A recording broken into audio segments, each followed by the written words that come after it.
gentlemen. Technically, welcome to Children and Families Committee, but before we move on to Children and Families, and while I ask Committee Services to bring everybody who's in the lobby into the meeting, I'm going to pass over to Councillor Cardell with regards to something from the Community Safety Committee. So, Councillor Cardell, if you want to take the lead. Yeah, thank you, Chair. I'm delighted that we could be joined tonight by Chief Superintendent Andrew Todd, because after 30 years of service in policing, Andrew's retiring. And so I'd like to congratulate him and to thank him for his incredible contribution to Tayside and in particular Dundee as Divisional Commander. Through his leadership over the last few years, our partnership with Police Scotland has grown stronger, and he leaves it in very good shape to face the challenges ahead. And although the last year has been challenging for everyone, and in particular Police Scotland, but through their measured and timely interventions, Andrew has ensured that the citizens of Dundee have been supported and protected through it all. And as chair of the Chief Officer Group, he has maintained our focus on protecting the most vulnerable in our communities and deliver tangible and significant outcomes through a multi-agency approach. And I would also like to thank him personally for the support he has given me as convener of the Community Safety and Public Protection Committee. He's always been approachable and professional in his work and committed to serving our communities. And his achievements are many, and he should be rightly proud of them. So on behalf of the Community Safety and Public Protection Committee, I'd like to wish Andrew a long and happy retirement and to thank him once again for his exceptional contributions to our city. Thank you, Chair. No, that's fine. I think technically I'm going to, I'm still kind of chairing this part rather than yourself. So I think Billy McPherson, I think you were the first person I saw that wanted to make a comment. Yeah, just really, I think Councillor Cardell has very eloquently paid tribute to Andrew and the work that he's done. But I did feel it, and I had actually had an email exchange with him just because I wasn't absolutely sure if we would actually have the opportunity at committee to thank him and to wish him well. But I just do want to place on record how approachable I think Andrew has been during his time as Chief Superintendent. His detailed and frankly frank and helpful responses at committee, I think, have been very, very helpful to everybody. And he's done an excellent job. Along with Councillor Cardell, and I'm sure everybody else, I wish him a very long and happy retirement. He will be missed. Thank you, Convener. No, thank you. I think the next person I saw was Bailey Keenan. Thank you. Obviously, like others, I'd want to wish Andrew all the best and hope he has a long and happy retirement. 30 years in work's a fair old time, and it's been a sort of no doubt pressured job over the years.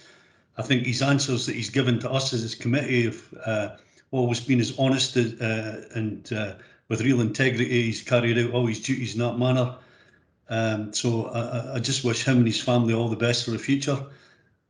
If he turns up as a consultant somewhere, I wouldn't be surprised because these guys carry a lot of knowledge with them. So Andrew, all the best no matter what you choose to do. Cheers. Okay, thank you. Councillor Scott, you were the next person I saw. Yes, thank you, Convener. Just to say a few words, just to reiterate as well what colleagues have said. I've always found Chief Inspector Todd to be very approachable, very happy to answer questions at the committee, and I've also appreciated the fact that he's regularly kept in touch with members, keeping us in the loop on the issues of the day, particularly, of course, in this last tumultuous year. So on behalf of the Conservative Group, I'd just like to thank you, Andrew, for your 30 years of public service and to wish you a very long and happy retirement. Okay. Councillor Ross, you're the next person I see you had your hand up. Thanks, Convener. Yeah, I think it would be remiss of me not to make a comment at this stage. As the previous convener of Community Safety and Public Protection. It was a new committee back then and we were still very much finding our feet, and Andrew came in and took over from Paul Anderson during that time, and I always found him very easy to work with, very approachable and very passionate about policing and keeping Dundee safe. And as everyone has said so far, I wish Andrew a very long, very happy retirement. And I wish him all the best for the future. Thank you. No, thank you much, Councillor Ross. So I don't know, Andrew, if you want to make a few comments. I'll give you that opportunity now. No, thank you. I mean, I'm genuinely humbled by the response from councillors and bailies. It's an absolute honour, and you lead a team of people in this role. So any success and achievements are always the team's achievements and never the individual. I just happen to be the one that comes to scrutiny.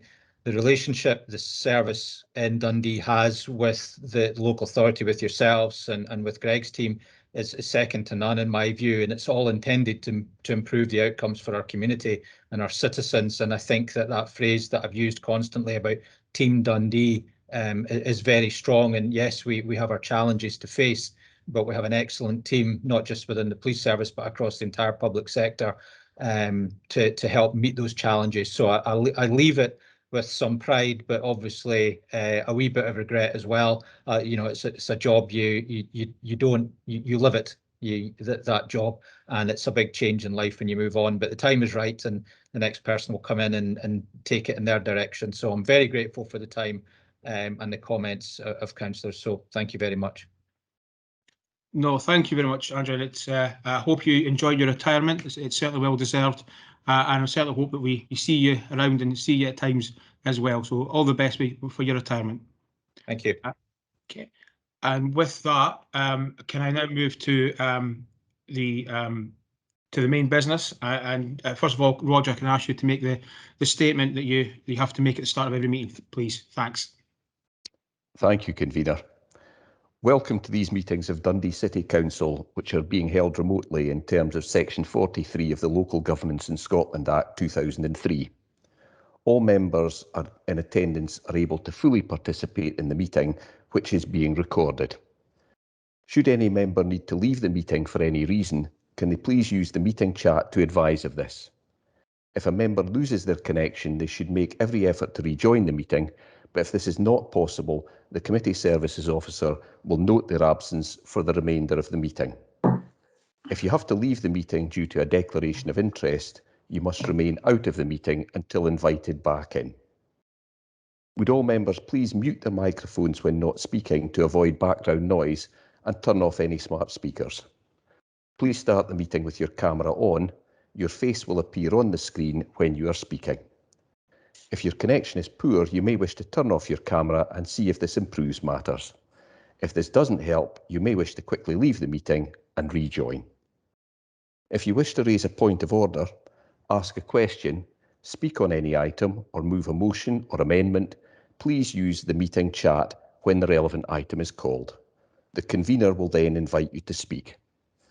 Would members of the press and public in attendance at this evening's meetings please not post messages in the meeting chat? Where items are for noting or where there has been no disagreement expressed, the convener will call for any member who has a contrary view to indicate this through the meeting chat, otherwise the item will be agreed. Please would members not use the meeting chat for any other purposes, as those joining the meeting by telephone cannot see the chat and therefore will not be able to follow the debate. Although we are operating in a different way, this is still a formal meeting of the committees, and the required standards of behaviour and discussion are the same as in a face-to-face meeting. Standing orders will apply to the proceedings, and the terms of the Councillors' Code of Conduct will also apply in the normal way. Does any member have any queries regarding this procedure? There are no queries, Convener, so I shall now ask the Committee Services Officer to take a roll call for the minute. Thank you. Thanks, Roger. Convener. I'm here. Councillor Alexander. I'm present. Deputy Lord Provost Campbell. Present. Councillor Cordell.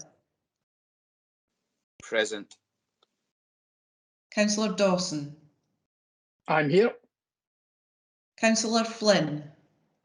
Good evening, present. Councillor Lynn. Present. Councillor Rendell. Evening, I'm here. Bailey Roberts. Evening, I'm here. Councillor Rowe. Good evening, present. Bailey Sawyers. I'm here. Councillor Short. Here. Councillor Smith. I'm here. Bailey Keenan. Present. Councillor Cruikshank. Present. Councillor McCready. Good evening, I'm here. Councillor McKirvin. Present. Councillor Malone. Good evening, I'm here. Councillor Mara. Present. Councillor Richardson. Apologies. Okay, thank you. Bailey Wright. Present. Bailey Scott. If Bailey Scott hasn't joined the meeting yet, he will be. He's just a wee bit late. Okay, thank you. Councillor Hay. Present. Councillor Scott. I'm present. Bailey McPherson. Good evening. Present. Councillor Duncan. Here. Lodge Provost Borthwick. Present. Councillor Murray. I'm here. Councillor Ross. I'm here. Miss Mands. Present. Mrs. Leck. Mrs. Leck has already advised me that she might be running late, but she does hope to be here. Okay, thanks. Mr. Chohan. Present. Mr. Baxter. Evening. Ms. Barclay. Present. Ms. Radke.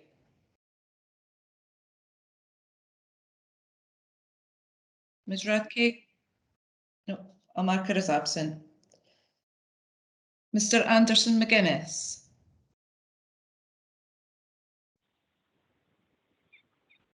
No. And Miss Ishak.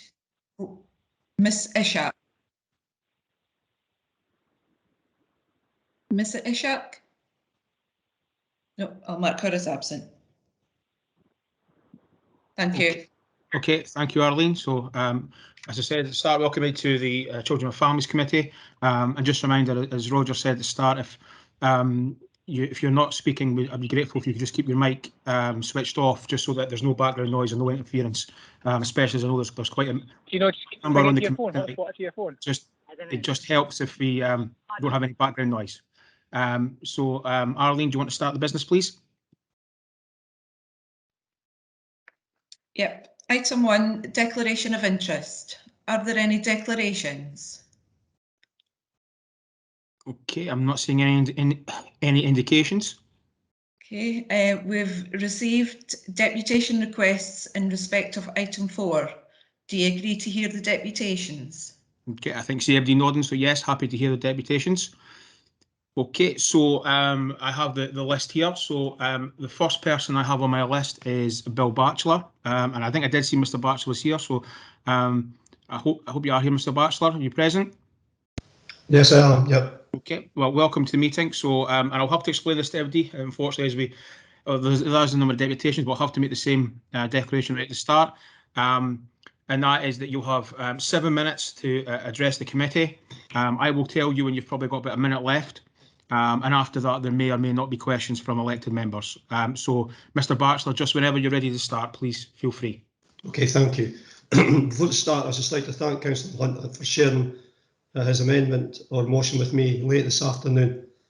Of course, speaking tonight on behalf of the Western Gateway Community Committee, and my response to this paper was based on the feedback we had received from the community and the recommendation on the paper to adopt option 2.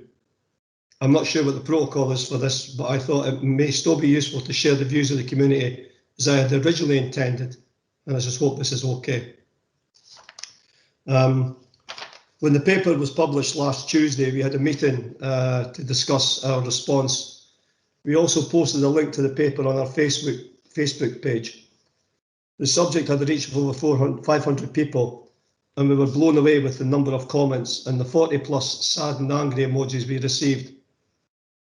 Our page has been running for approximately 2 years now, and I can safely say that we have never seen such levels of engagement and anger on any of the other posts. The mood ranges from outright disappointment to very angry, and the comments are extremely critical of the DCC's performance. The level of frustration is also demonstrated by the number of delegations and the number of people from the community in attendance tonight. I think it's running at 80 just now. The recommendation clearly falls well short of their expectations, and this may be explained by the fact that it only commits to look at funding and that any further review will not be done until December this year. There is no direct mention of giving us a school and no timescale or target to provide local education for us. The community wants a school and they want it as quickly as possible. This recommendation delays the process further. Apart from this being the morally right thing to do, we think that the facts and the numbers in this paper justify the building of a school. A critical point is reached by 2024 when there is evidence that 181 children will be living here. That's more than enough to fill a school. We accept that there are time limitations on the process of building a school, and a more realistic target of August 2025 will be more achievable. By 2025, there will be 207 children from this area needing primary education. This is almost twice the current role at Adler and will outstrip the capacity of Adler by almost 20%. Between now and then, the proposal is to bus our children to a catchment school 5.6 miles away, which may be acceptable as a short-term measure, but with no end in sight or no plan, it becomes totally unacceptable. I was at a meeting of this committee, the Children and Families Committee, back in January 2020, and was happy to hear a number of you agree with this. And it was confirmed by the fact that you passed an amendment to look at the situation again. I even heard one of the members say that if it was their 5 or 6 year old, we would not be putting them on a bus, a statement which I think most parents would relate to and agree with. The expectations of the people coming to this new community has been for a primary school. It has and still is used during the sales pitch by developers of new houses.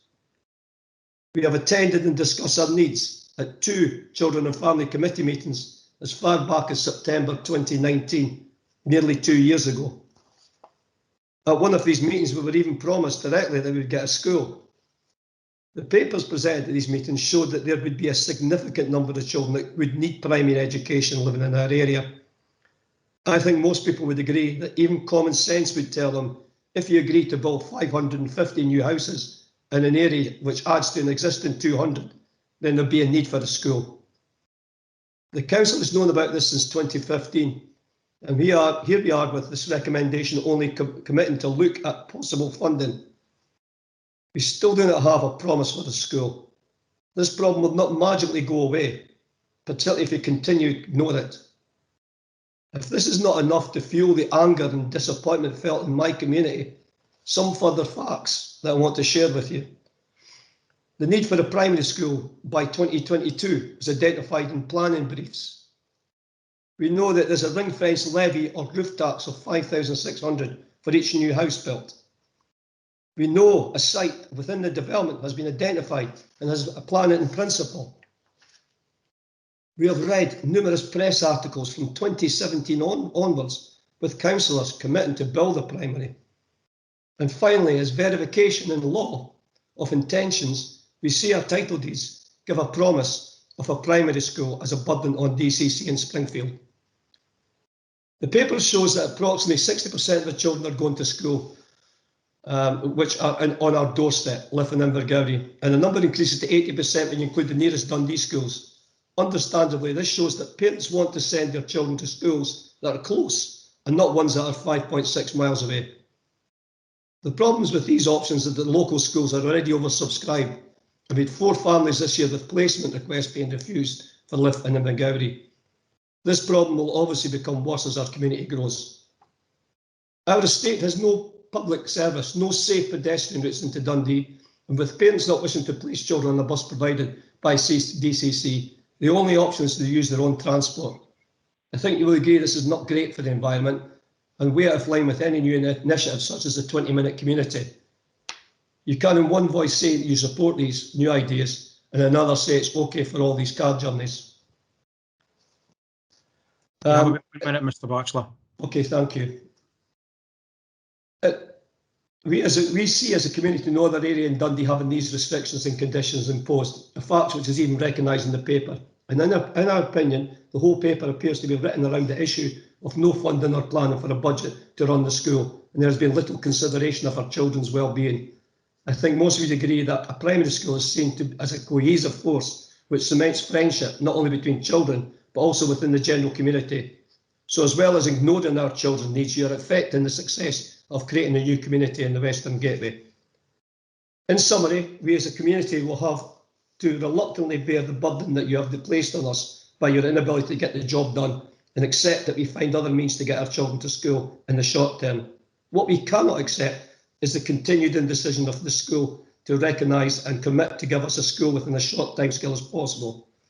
This recommendation continues to show DCC indecision and lack of commitment to resolve a problem created by them over 6 years ago when they agreed to develop the Western Gateway. As for the amendment I received from Councillor Hunter, we've had a chance to share it with my fellow committee members, but we've not had an opportunity to get feedback from all of them or from my community.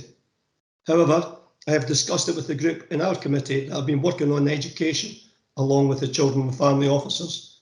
And we are in agreement that although the motion does not mention a target date of August 2025, we think that is a positive step forward and shows commitment to get something moving. Thank you very much for listening to me tonight and for the opportunity to speak. No, thank you very much, Mr. Batchelor. Councillor Mara, you have a question? Thanks, Convener. It relates to your last point there, Mr. Batchelor. I was going to ask, I had my hand up already, whether you had had the chance to speak to the community about what was a very late amendment, although a welcome one, I have to say, from the administration to their own recommendations. So you're feeling in the small amount of soundings you've been able to make is that the community would be accepting of that. I know that you've asked previously for a date of 2025, but do you think that the proposal that is now in front of us, or we will hear, I think, from the convener, for this to be in place in the capital plan 2021 to 2026, and do you think that meets the requirements of the community? I think, yeah, without having, it's difficult to sort of try and figure out what the community thinks of it. But I had a discussion with one other person who's on the committee, and the two of us have been working closely with the children and families officers for some time now.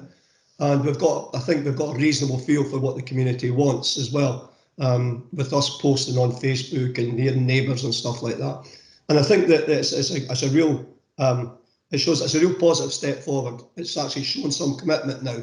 And the only thing that it really falls short of is the August 2025 date. But apart from that, it seems a really, really positive proposition, Councillor Hunter. Thanks, Convener. I'll maybe take the issue of the 2025 up in questions with officers. Thank you. No problem. Councillor Malone, I see you indicate you have a question. It's more of a comment than a question, Convener. It's just to actually congratulate the Western Gateway community on the tenacity they've shown on this issue. I think without that tenacity, we wouldn't be where we are today. And so I think that from my perspective, it's a lesson that we can learn, that when politicians listen to communities, politicians make better decisions. And so, as I said, I would just like to thank the tenacity of the Western Gateway Group in pushing this agenda forward. And like Michael, I would welcome the amendment. I find it a little bit strange that we have an amendment after we've had a briefing from officers, and we've had discussions with officers in good faith, only to find that the discussions we've had from officers have been supplemented by an amendment of the administration's own papers. So I think that's just a little bit odd, but I'd like to finish on a positive by saying I think it's welcome. And as I said, I'd like to thank the community group for the work they've done and helping us arrive at better decisions. Thank you. Thank you. No, thank you, Councillor Malone. I think that's certainly something we will pick up when we come to the more formal stage and questions for officers.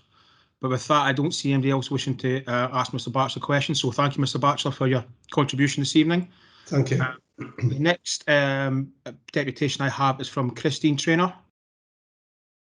Sorry, I've accidentally put myself on mute there, so I don't know what you heard. So, so the next deputation is from Christine Traynor.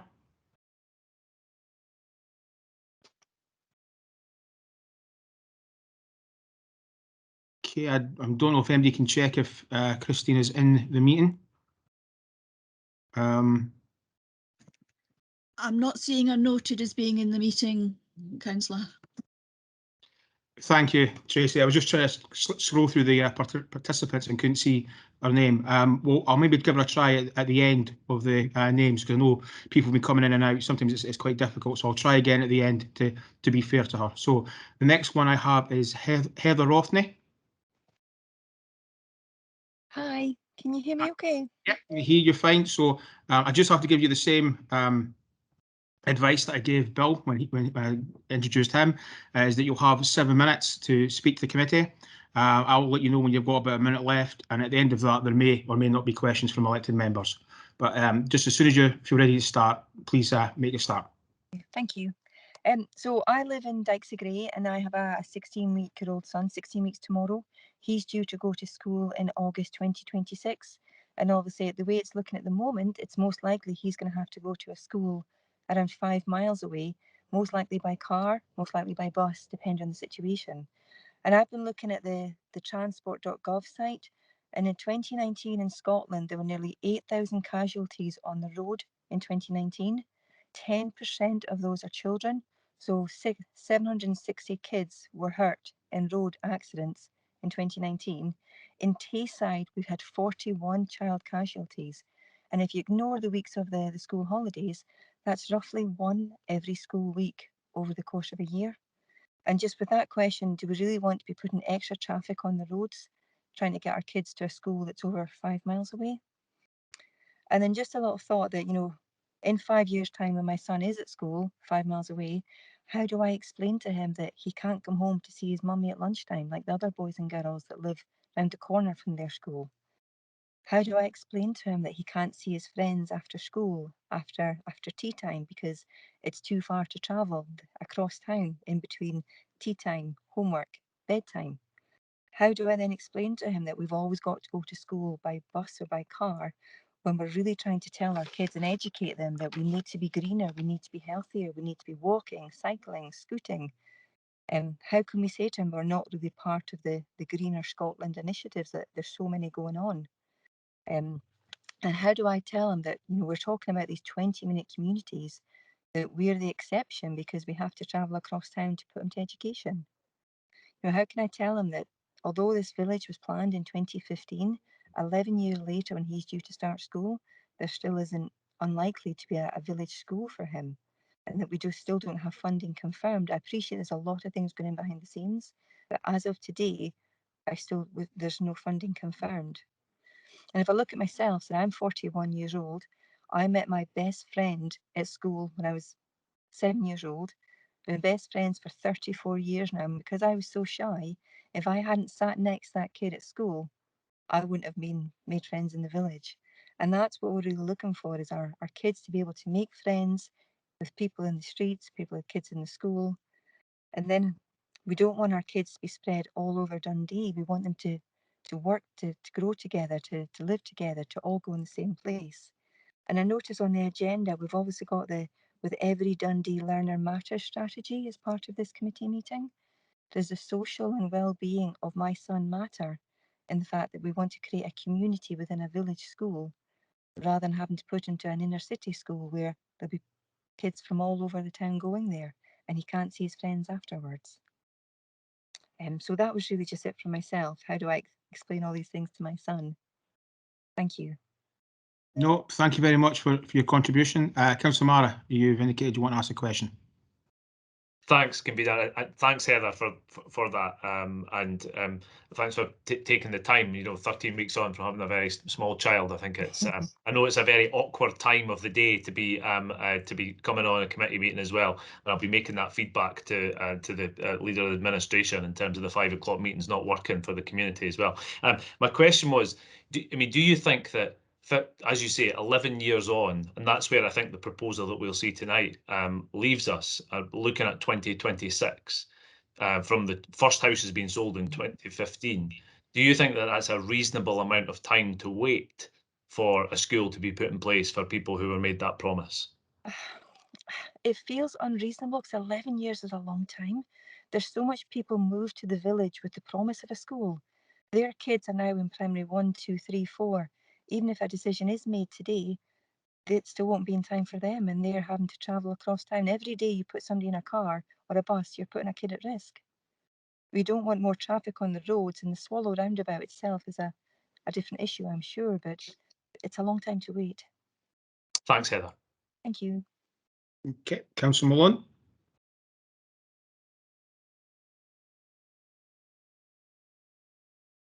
Charlie, you're on mute. Yeah.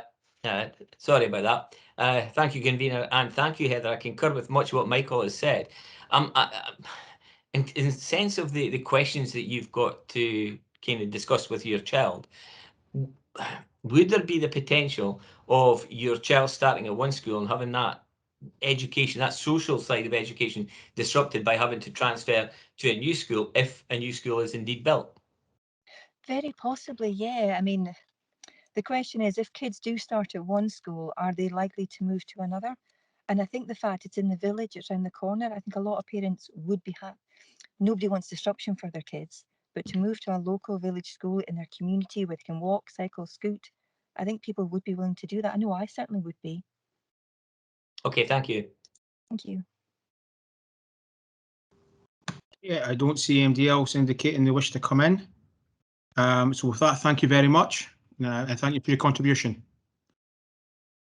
Okay, so the next person I have on my list is Ryan Taylor. Hi all. Right. So again, I just got to say the same thing I've been saying to everybody else. You've got 7 minutes. I'll tell you you've got about a minute left, and after that there might be questions. So just whenever you feel ready to start, just make a start. No problem, thank you. Firstly, thanks for your time this evening and for giving me the opportunity to speak. My name is Ryan Taylor and I live in the Dykes development with my wife and 2 daughters who are both 1 and 5 years old. We moved here in July 2019, enticed at the prospect of moving into a new development and a lovely area where our kids could grow up in a safe and close-knit community and where they could be educated together at the new school. The promise of what was to be a super school was a large part of the sales pitch to us at that time, and it was one of the main reasons we moved to the development, in all honesty. The super school idea has come and gone as far as I'm aware, although I appreciate that's a separate discussion regarding the high school, and now that's all that's on the table is the nursery at primary school. That in itself is obviously disappointing to us, but to then discover that there's now the potential for further delays and a lack of commitment to the nursery or primary school in the immediate to short term is desperately concerning to us as a family and obviously for the wider community as well. Our eldest daughter, 5-year-old, is currently at Invergowrie Nursery.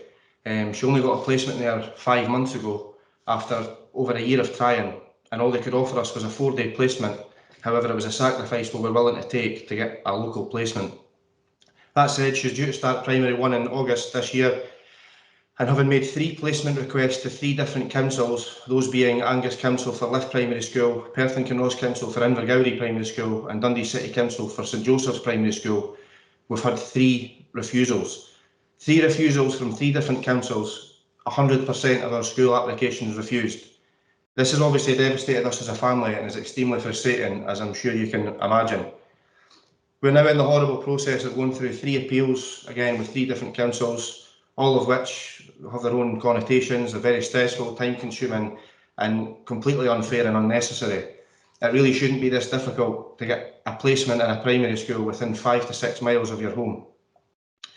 We also now have a very upsetting tentative 5-year-old who's watched on as many of our friends have had primary 1 day visits and experiences while she's been left behind, not knowing which school she'll be going to, and if she'll know anyone when she does eventually ever get a placement in a school.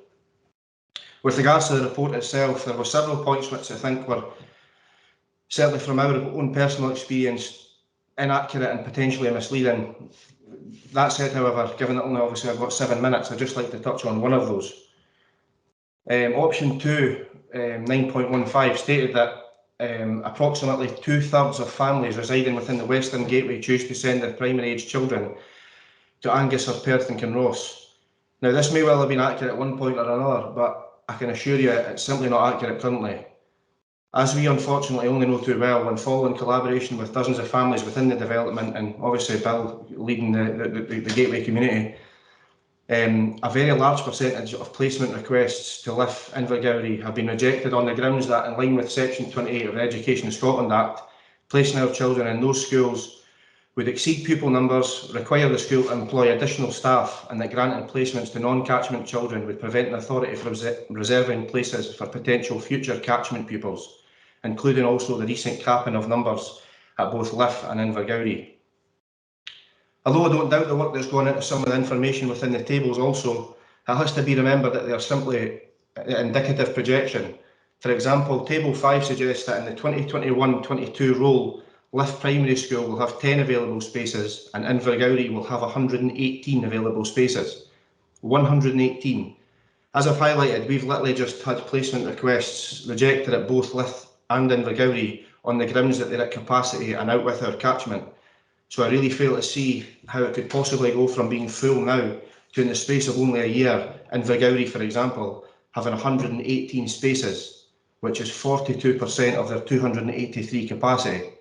Even accounting for age-specific classes, obviously, you know, primary 1 for our daughter and our personal circumstance, surely there would be potential for composite classes now if the building was to soon have 118 spaces.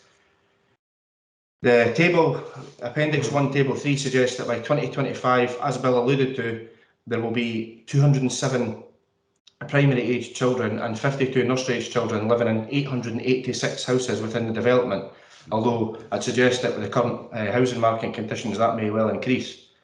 Is it really being suggested that in only 3 years it will be acceptable for 260 children living within this development to travel 6 miles to a nursery or a primary school?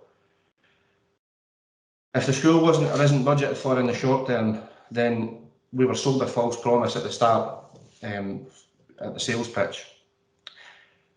It would most certainly have saved hundreds of families moving to the development with false hope and a pipe dream that we could raise and educate our children in a community we could be proud of. We are what have to be the focal point in this decision making, not broken promises, pamphlets of false hope from certain MSPs. It states within the report that the anticipated period between formal consultation and completing the necessary design, planning and build is estimated to be approximately 3.5 years. This information itself is an admission and a stark reminder that the school requires an immediate commitment, with work design and planning to be immediately progressed thereafter. Option 2 in the report opens with a statement that it would not build the school within the short term, but that it would continue to work with the Western Gateway community on all issues relating to education. If indeed the plan is to work with the Western Gateway community on all issues relating to education, then Dundee City Council would commit to building a school with immediate effect and would not even be considering the option to proceed with option 2.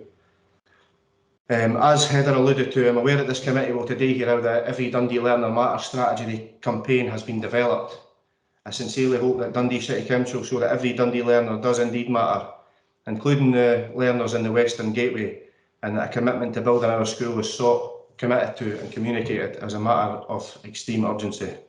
Thank you for your time. Thank you for your time. Cheers. So just about till you had a minute left, you've finished. So thanks very much for that. Councillor Marra. Thanks, Mr. Taylor. I think there's really powerful testimony there in terms of your own personal circumstances and your daughters and what you're looking for and what you're looking for as a community. I was drawn to 9.15 in the report as well, and the language that's used there, and that particular word, choose. I mean, the reality is the alternative to this is to send your child 6 miles away, or 5.6 miles, forgive my rounding up on that, or you make the choice, as it would be, to try and send them a lot closer where the local kids have typically gone, or most of their neighbours in the nearby streets would attend. So, I mean, would you describe that as a choice in reality that's been put in front of you? I wouldn't know. It was something I would have liked to have later on more, but I appreciate, obviously, you know, the 7-minute cap on the discussion. But yeah, no, it's certainly something that I would agree with. It's, you know, there was a few options in option 2. There was a few sort of quotes that would lead me to say that, you know, there certainly aren't choices. Of course, those schools are receiving applications because that's the only choice we've got. We don't have a choice, you know. As well as on this kind of touching on the same point, it was put that some parents who, for example, have kids in schools now may not bring them to the school that they're in if we were to build a school here, because it may lead on to the school they're at currently, may lead on to certain high schools and stuff. But for example, I know that kids at Invergowrie you know, well, Harris is a secondary feeder for Invergowrie primary schools, either been removed or in the process of, or was up for discussion. And the same with, I actually know a family who've got a son in primary 7 at Lift Primary School, who they thought he was going to be going to Moneyfeith because it's Angus Council. They were happy for that to happen, but because he lives in Dykes of Grey, it's now not happening. It's been taken out of their hands, and he's going to Baldragon. So that was another, what I felt was a sort of misleading statement in option 2. Thanks, Mr. Taylor. Thank you. Okay, I don't see any other indications, so thank you very much for your contribution this evening. And the next person I have is Craig Reid. Hi there. Can you hear me? Yeah, I can hear you fine. And again, just have to say the same thing. You've got 7 minutes. I'll let you know when you've got about a minute left, and there might be questions at the end of it. But whenever you feel ready to start, just please make a start. Right, thank you. I'm just going to echo a lot of the thoughts of Heather and Ryan, really. So me and my partner bought a house at Dykes of Grey back in 2016. Now, the big selling point was the belief that a school would be provided. So we're 5 years on. We now have a daughter who's 3. She'll be starting primary school in 2 years' time. But now we're being told 2025, 26 at the earliest is the completion date for a school, as per the agenda at today's meeting. You know, that's a bit too late for us. But as Heather said, we'd be likely to move our daughter if a school was built after this date. Also looking at the agenda, I can see that the quote is there is no funding allocated to the current plan for any school estate development in the Western Gateway. I know you've got an amendment, obviously, today as well. It is noted that in later years, but currently undefined. Now, I just think that's madness. So you're collecting all this roof tax, but there is no plan. So I think the council really need to have a look at themselves and quickly define a plan for the school, as I'm sure you don't want to be handing back between 3 and 5 million of roof tax in a few years. Ironically, the council's tagline is also changing for the future. So I had a bit of a laugh at that. So number 1, puts the citizens at the heart of everything they do. Right, so that's fine, but definitely not for the Western Gateway community. 2, puts local democracy at its core. So another section of this is the long-term plans, which you don't actually seem to have. So it all looks very pretty and sounds nice, but in reality, this is all corporate nonsense talk for me. Another point is that anyone with an ounce of common sense here can see that the council are delaying the inevitable. So you know a school is required, and you know it was promised. And the latest spiel at the latest election from Joe Fitzpatrick was that this will happen as quickly as possible. Now, 2025-26 isn't as quickly as possible for me. I just think we're making empty statements here, and that seemed to help with Joe Fitzpatrick's re-election. Before I go on to questions, I've got a few questions for the council, but before I move on to that, I just want to make a point. So before you vote today, can I just remind you that as councillors, your key role is to act as a voice of the people and to help individual residents, represent the local area and make decisions on strategies and services for the city and scrutinise the performance of the officers. It's not your job to simply pay lip service to us and to our concerns and to meet the council officers' wishes. So if I could just ask 3 questions, I'll read them out, and if you could answer, it would be great. Number 1, it's widely recognised that friendships between the ages of 6 and 12 are extremely important in developing life skills, and that children without these skills are more likely to have social and emotional difficulties later in life. I believe the council are handicapping the Western Gateway children, as they will be much less likely to interact with their peers out of school hours due to the distance the school is based from their homes. So the question is, how do you expect young children to create lasting friendships when they do not even live in the community that the school is based? My second question, due to the council's reluctance to provide local education for our children, will they assist in gaining places at schools in neighbouring councils, namely Invergowrie and Lift Primary? And how supportive will they be for the placement requests at primary schools closer to the area, for example, Tayview Primary? And what would the timeline be for this? I.e., how far in advance would the parents be notified? Because obviously I would like to know well, at least half a year in advance, whether we were going to have a placement at one of these schools so we can make appropriate plans. The final question, the council are quite rightly very big on sustainability at the moment. So can you just advise me of the safe walking or cycling route to Adelaide Primary from Dykes of Grey? Because I don't believe there is one at the moment. Thank you. Okay, thank you, Mr. Reid. And certainly those questions will be picked up once we get to officers and the more formal stage. But Councillor Mara, you wish to come in? Yeah, it was just to make that indication, Craig, that I'll pick those questions up if the convener doesn't with officers at the time. I think your point on placing requests and looking for certainty on that, even if an amendment comes forward tonight for 25-26, I do think we need to offer certainty to local residents about actually the basis on which these placing requests will be looked at. So so thanks very much, Craig, for that. I appreciate it, and I'll put those questions to officers. Thank you. Okay, Councillor Malone, do you think you indicated you want to come in? Yes, I can be here. Thank you. Thank you, Craig. There's a lot of talk about sustainable communities and the need for sustainable communities. And I just get the sense of the Western Gateway, you know, having visited regularly and having family members who live in the Western Gateway, that sustainable community is just not there. Or there's not any kind of trajectory for a sustainable community. And there's a number of issues that are related to that, not just the school, but the infrastructure, the transport, the pathways that you've mentioned. Do you get a sense that you feel that it's a sustainable community? Not at the moment, no. You know, we are fairly cut off. There's been massive delays to the upgrade of the roundabout, the Swallow roundabout. So really, if you don't drive, basically, it's very difficult to get places from here. And if I could follow up, convener, I spoke to a family who were resident in the Western Gateway who said they were leaving because of that lack of infrastructure, and the school was one of the things that was cited. Do you get a sense within the community, in terms of what I'm talking about, the sustainability, that people are just now beginning to feel that they no longer have a place in that community? I'm just trying to get a sense of the feeling of the community in relation to kind of what they see as the future going forward. Is that a question for me, Charlie? Yeah. Yeah. Sorry. Yeah. Yeah. No, it's really disappointing. Like you said, there will be people leaving due to the school. There is, it's definitely a massive. We do feel cut off, you know, but we pay all our council tax to Dundee City Council, but you don't really feel part of Dundee at the moment.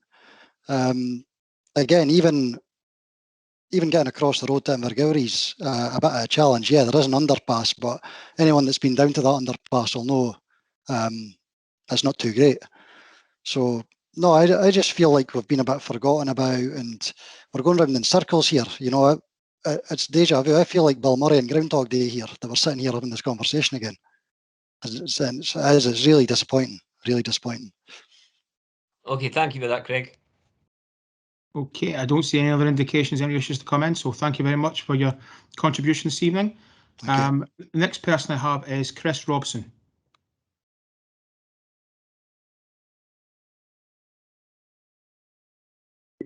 Okay, is Chris there? I don't know whether I can. He's in the participants. I can't see. Okay. What I'll do is I don't think I can see Chris Robson, so we'll try with the next two, and then we'll come back to the two that we've missed so far and see if they're present. So I move on to James Shaw. Hi there, I'm here. Hi. Okay. So again, as I've said to everybody else, 7 minutes. I'll let you know when you've got a minute left, and there may be questions at the end of it.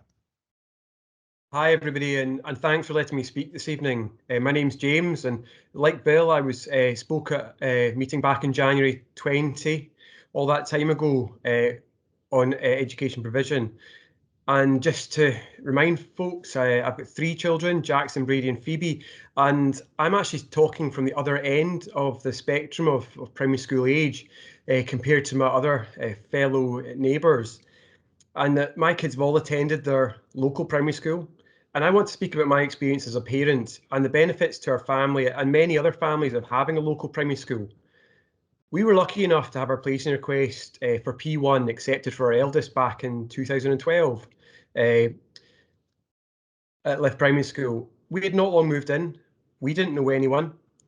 It meant our local primary school was only a 5 to 10 minute walk, or just less than half a mile away from our house, versus our catchment school, which was 5 miles and a 15-minute drive. Over the years, our 2 other children had placing requests accepted, including to preschool. And although at times it was difficult and it was quite stressful being treated as non-catchment children in the placing request system, it was far outweighed by the positives. We made long-lasting friendships. The children made long-lasting friendships. We made long-lasting friendships. We've been supported by other parents and become part of the community around the school, and that includes our Angus friends as well.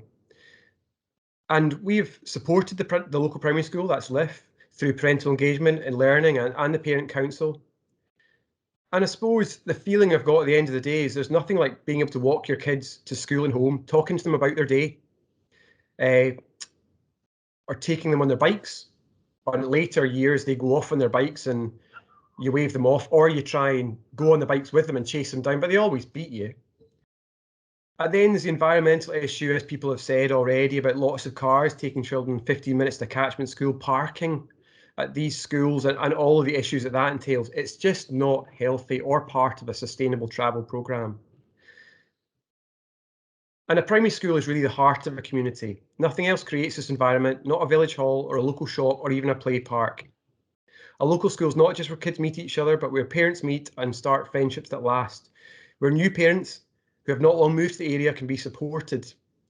I know currently parents congregating at school gates is not recommended, and hopefully this is only a temporary thing, but it's a massive part of how we behave as parents and how we work as a community. I have heard that some of the children are not getting to go to the local primary school and having to go to their catchment, and I was very sad to hear that. And I really feel that if Dundee City Council wants to create a successful Western Gateway community, they need to invest in the infrastructure, of which primary school is only a part, but a really major part.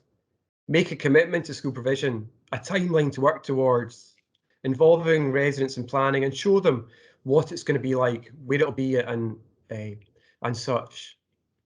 So welcome the amendment that was made earlier on, and I want to thank everyone for letting me speak, and thank you to my fellow neighbours for speaking as well.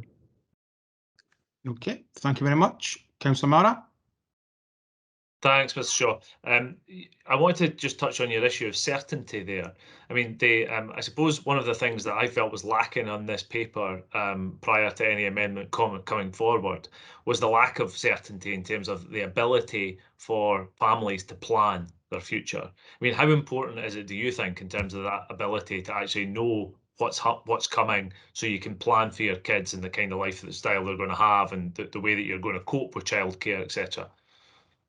Oh yeah, it's massive, and it's really stressful as a parent when you're approaching that first part, entering into the primary school system, coming from when you're protecting them and you're basically looking after them all the time, to sending them off, and you want to be sure that they are safe, happy, and secure, and can get all that from a local primary school, and that's and then you have confidence in that.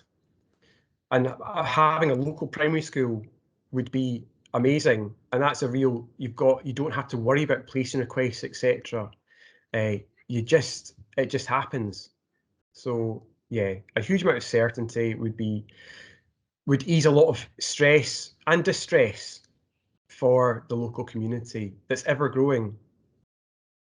Thanks, Mr. Shaw. Thanks, convener. No, thank you very much.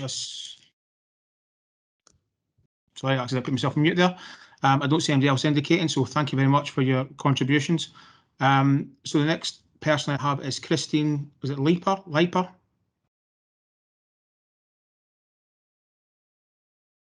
Okay.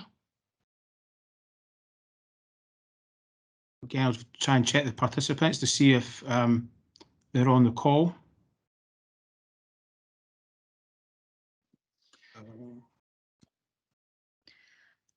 Councillor Hunter, it's Tracy. I've checked. Christine Leaper doesn't appear to be, and neither does Christine Traynor or Chris Robson.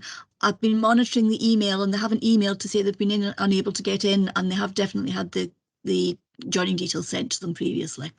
Okay, so on that basis, that they're not on the call, then unfortunately, obviously, I can't take their deputations this evening. So that is all the deputations. So thank you all for your contributions tonight. As is normal practice, we'll move straight on to the item.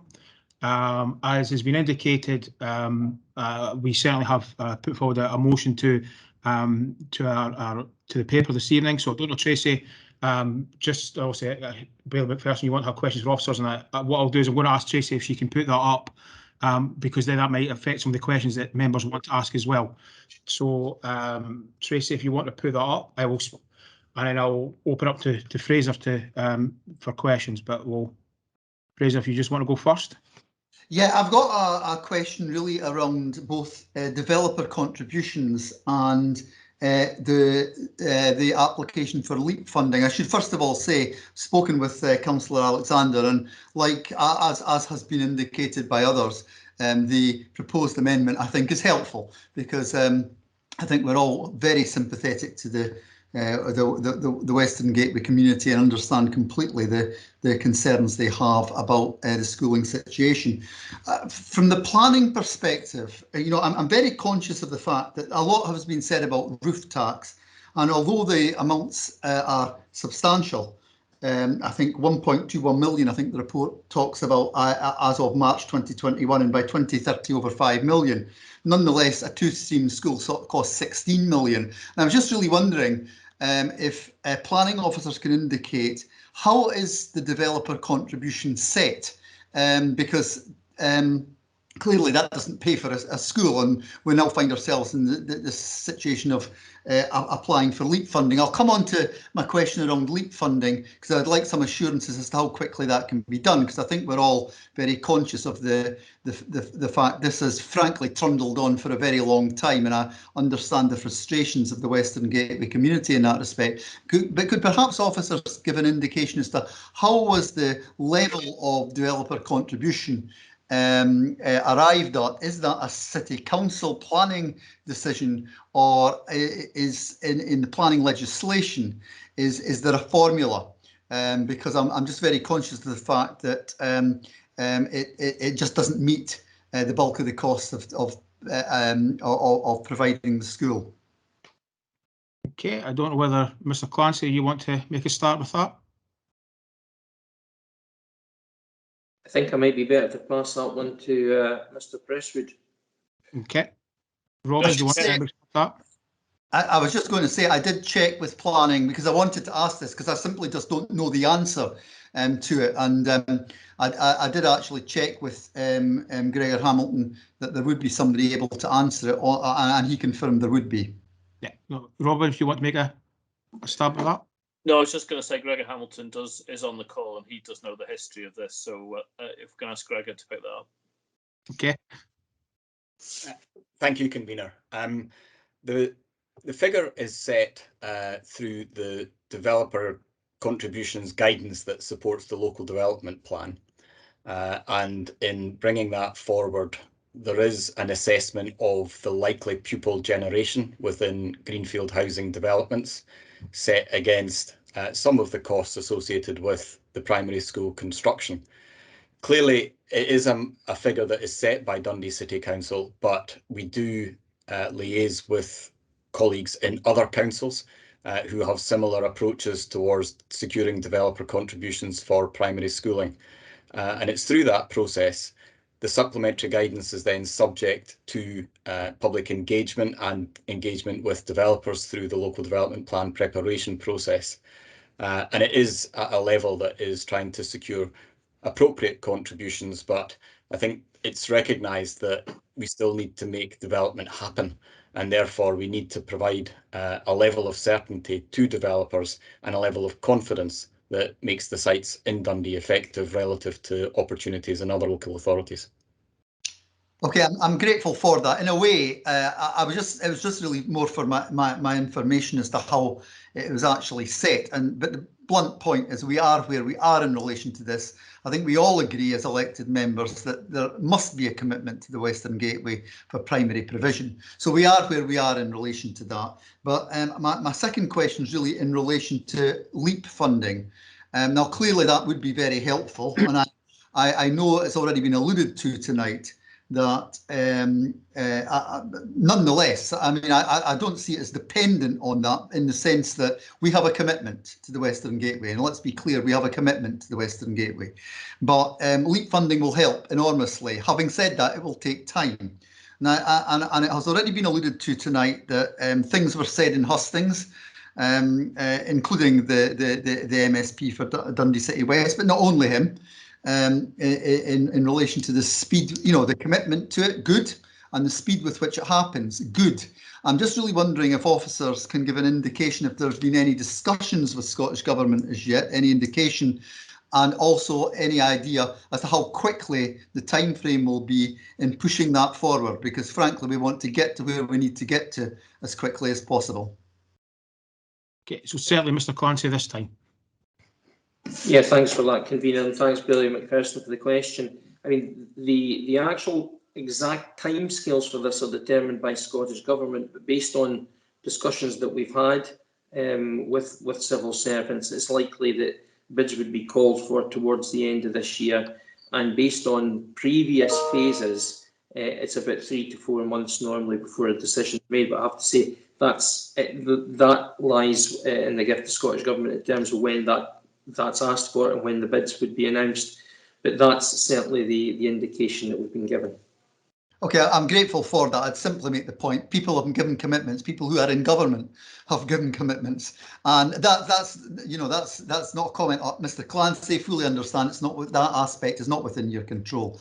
But I would certainly want to see that progress. But as I say, convener, I welcome the amendment coming forward tonight, as I think the community is doing as well. And I'm grateful to both Mr. Hamilton and Mr. Clancy for the responses. No, thank you, Billy McPherson. Councillor Cruikshank, you were the next I saw indicate they want to come in. Thank you, convener. I'm just wondering, well, first of all, I'd like to thank the people from the Western Gateway for their contributions. It's been really helpful. And although I welcome the amendment that's been put forward now, in making an approach to Scottish Government to support the funding for the school, can you outline what the intention would be going forward should the bid be unsuccessful? Okay. Mr. Clancy, I don't know if you want to pick that up to start with. Yeah, happy to try and answer that. Thank you, Councillor Cruikshank. Obviously, we're confident that this is a strong bid based on the LEAP principles that are actually set out by Scottish Government. So we think the bid is strong, and we're confident that we would be successful. What we have to do as part of that bid is show that we are actually able to have the full costs in our capital plan. So you need to work towards having it in the capital plan. If, for example, the bid were to come back as unsuccessful, then at that point there, that source of funding would no longer be available, and the council at that point would have to look to its own resources to look at how any school was funded. Thanks for that, Mr. Clancy. But given that the contributors have said there's no set date, could you give us timescales of the bid process for the application confirmation and to actual completion of the school, if indeed it gets agreed? Okay, Mr. Clancy. In terms of the bid process, as I've outlined to Billy McPherson, I think the likelihood is, from the discussions we've had, that bids would be sought towards the end of this year. And our experience has been in previous phases that it's around about 3 months before a decision is made. So I think that's the timescales you're looking for in terms of the bid process and finding out if that's been successful or not. In terms of the completion of the school, the paper sets out that from the point where the funding is secured or funding is determined and agreed and fixed, it's a 3.5-year period from that point to the point where your school is complete. And so the question would be, you add the 3.5 years on to whenever you're successful in achieving any bid to LEAP, or when funding is determined. If that is not successful, you add 3.5 years onto that, and that actually gives you the timescale for when the building would be ready. So it's not completely possible to set that out, but that should give you a reasonable idea of the timescales. Okay, thanks very much for that, Mr. Clancy. No, okay, thank you, Councillor Cruikshank. Councillor Hay, you're the next person I see indicating. Thank you, Convener. Well, some of the questions I was going to ask have already been asked by other people, the usual, but can I just ask, I notice with the capital plan that you're talking about, it's within the 21-26 period. When will the whole cost of this this project be included within the capital plan, so we know a start date for the completion of the school? So, for example, I want to make sure it's not 2026 or something. I'm not sure. I don't think Mr. Clancy is probably the best person to answer that question, but I don't know which officer wishes to come in. Well, Mr. Clancy, do you want to make a start? You're on mute, Mike, Paul. Sorry. So we're all doing it. Happy Don't worry about it. to start with it. Obviously, as I say, one of the contributing factors to make a successful LEAP bid is that you have to put it into your capital plan, and therefore one of the things that officers would have to do is look at how that's put into the capital plan.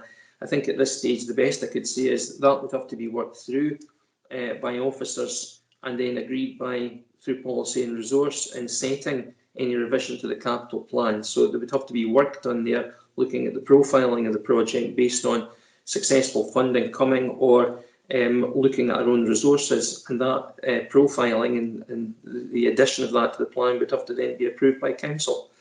So I don't think at this stage I would be able to say myself how that would be profiled within the plan, because I don't think we have enough information either about a successful bid or actually looking at our own position. I don't know if any of my other colleagues from corporate services or the chief executive wants to add to that. I'm not seeing MD indicating they want to come in. Sorry, Greg is now. Mr. Colgan. Yeah, thank you, Convener. So as Mr. Clancy has said, currently, as councillors will be aware, there is no allocation within the capital plan. It would require officers to review the capital plan and to look at whether or not there were areas that could be substituted, or whether or not the council would choose to have additional revenue expenditure to fund the process and the costs of building the school. So all of that would need to be worked out and then brought to the Policy and Resources Committee for committee to consider the additional cost or other items within the plan that would be displaced. And that's a task that officers would need to work through. Okay. I did see Robert put his hand up. I don't know whether he's just going to leave Greg just to answer that. But I don't see any indication. So, Councillor Hay, I don't know if you're happy with that response, or is there anything you wish to add? Yeah, I mean, it just obviously is concerning, and I just want to make sure that, you know, that we try and expedite this whole thing as fast as possible. These poor parents and children have had to wait an awfully long time already, and what worries me is this seems to just be dragging on and on and on and on, and we just want to make, I just want to make sure that we ask officers to please expedite this as much as possible, so that we're not coming back here, you know, perhaps in 9 months being told that we've failed to get the LIEP funding and we're back to square one. And that's what really worries me. And I think we should be looking at, you know, providing an alternative just in case, or thinking about it at least, and drawing up an alternative strategy so that there's an alternative there if anything goes wrong. No, thank you for that, Donald. Again, I don't know if any officer wishes to come back in on that, or that might be something we pick up in a second. No, okay, so Bailey Keenan, you were the next. Sorry, Paul, you want to come in? Just to say, I understand what Councillor Hayes is saying, and that's fine. And I think, as we've explained, officers can look at this, but this will require, if we're successful in the LEAP funding, that significant contribution from the government actually helps. But there's still choices that actually need to be made if that's not successful, and how you actually then profile your capital plan. Things need to either be removed or you need to borrow additional money, which means changes to the revenue budget to allow that money to be borrowed. So that's going to have to come back to policy and resource for political discussion, and officers will build up options for politicians there. But there's just not an easy answer to it. There's going to have to be, and that's why I would be stressing the importance of a successful bid to the LEAP. It certainly makes the pathway towards a new school much easier.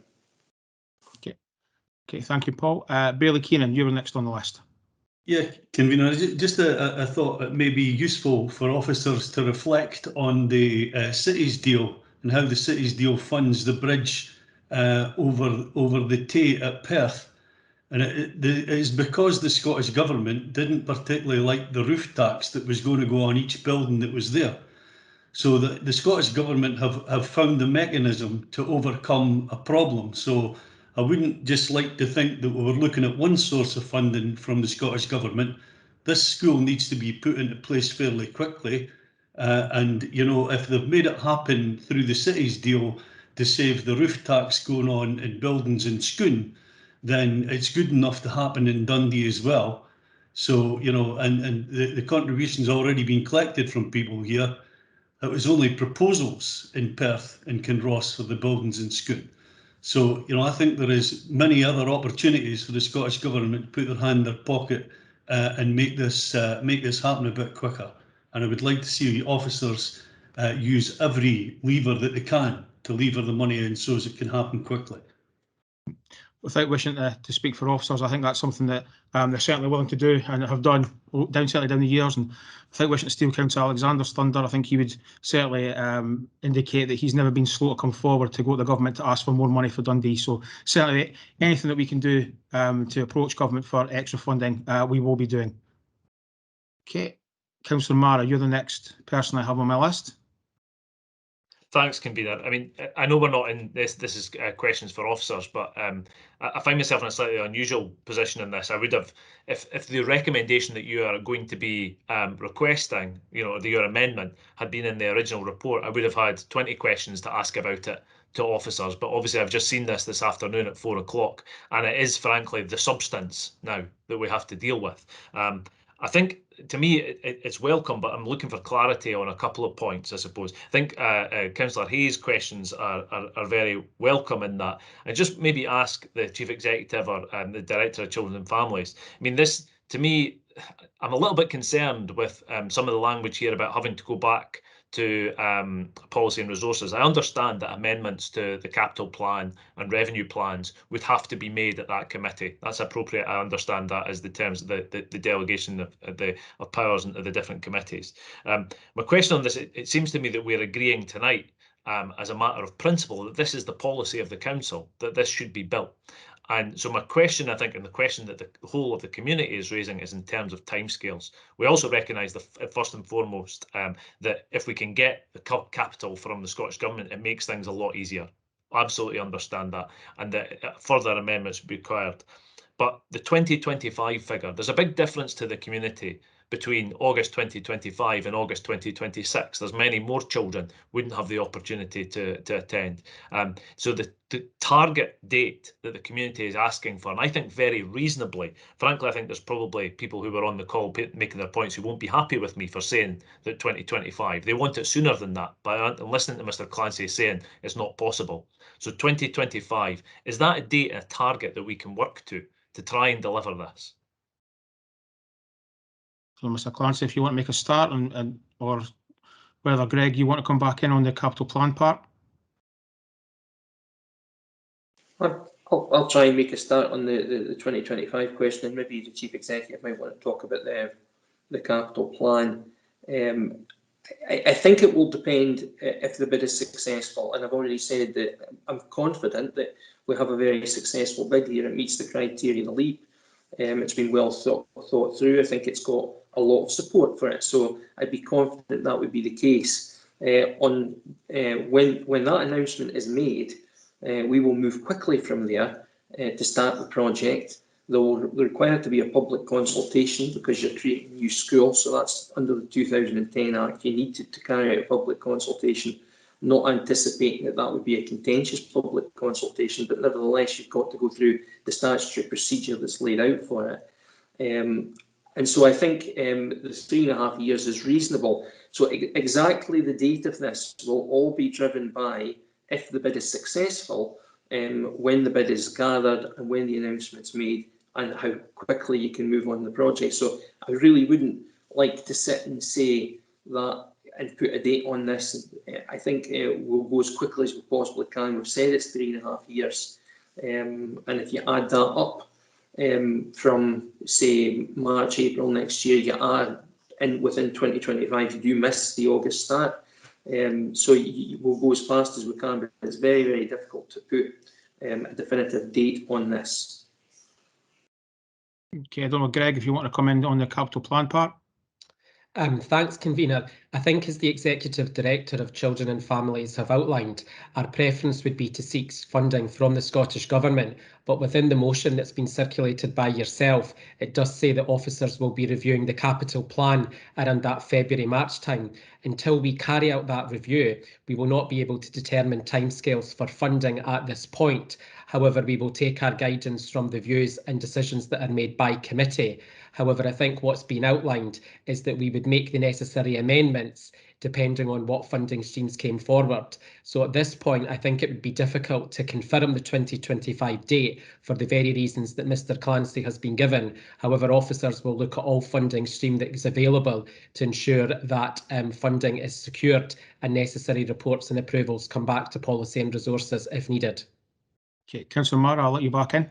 Thanks, Convener. I mean, it's very important, I think, that we try and get clarity on this. So by then, if this is to be mandated within the 2021 to 2026 capital plan, and I recognise that's the fallback in terms of, it'd have to be mentioned in that, but if it was to be funded within that, can we assume within that then that it would be completed within 2026 at the latest? That was the question. I would say in terms of, I have raised this personally with Shirley-Ann Somerville, the Education Secretary, already twice. I had a conversation with her about it last week in Teams, and I've mentioned it in Parliament as well, and I'll continue to do so.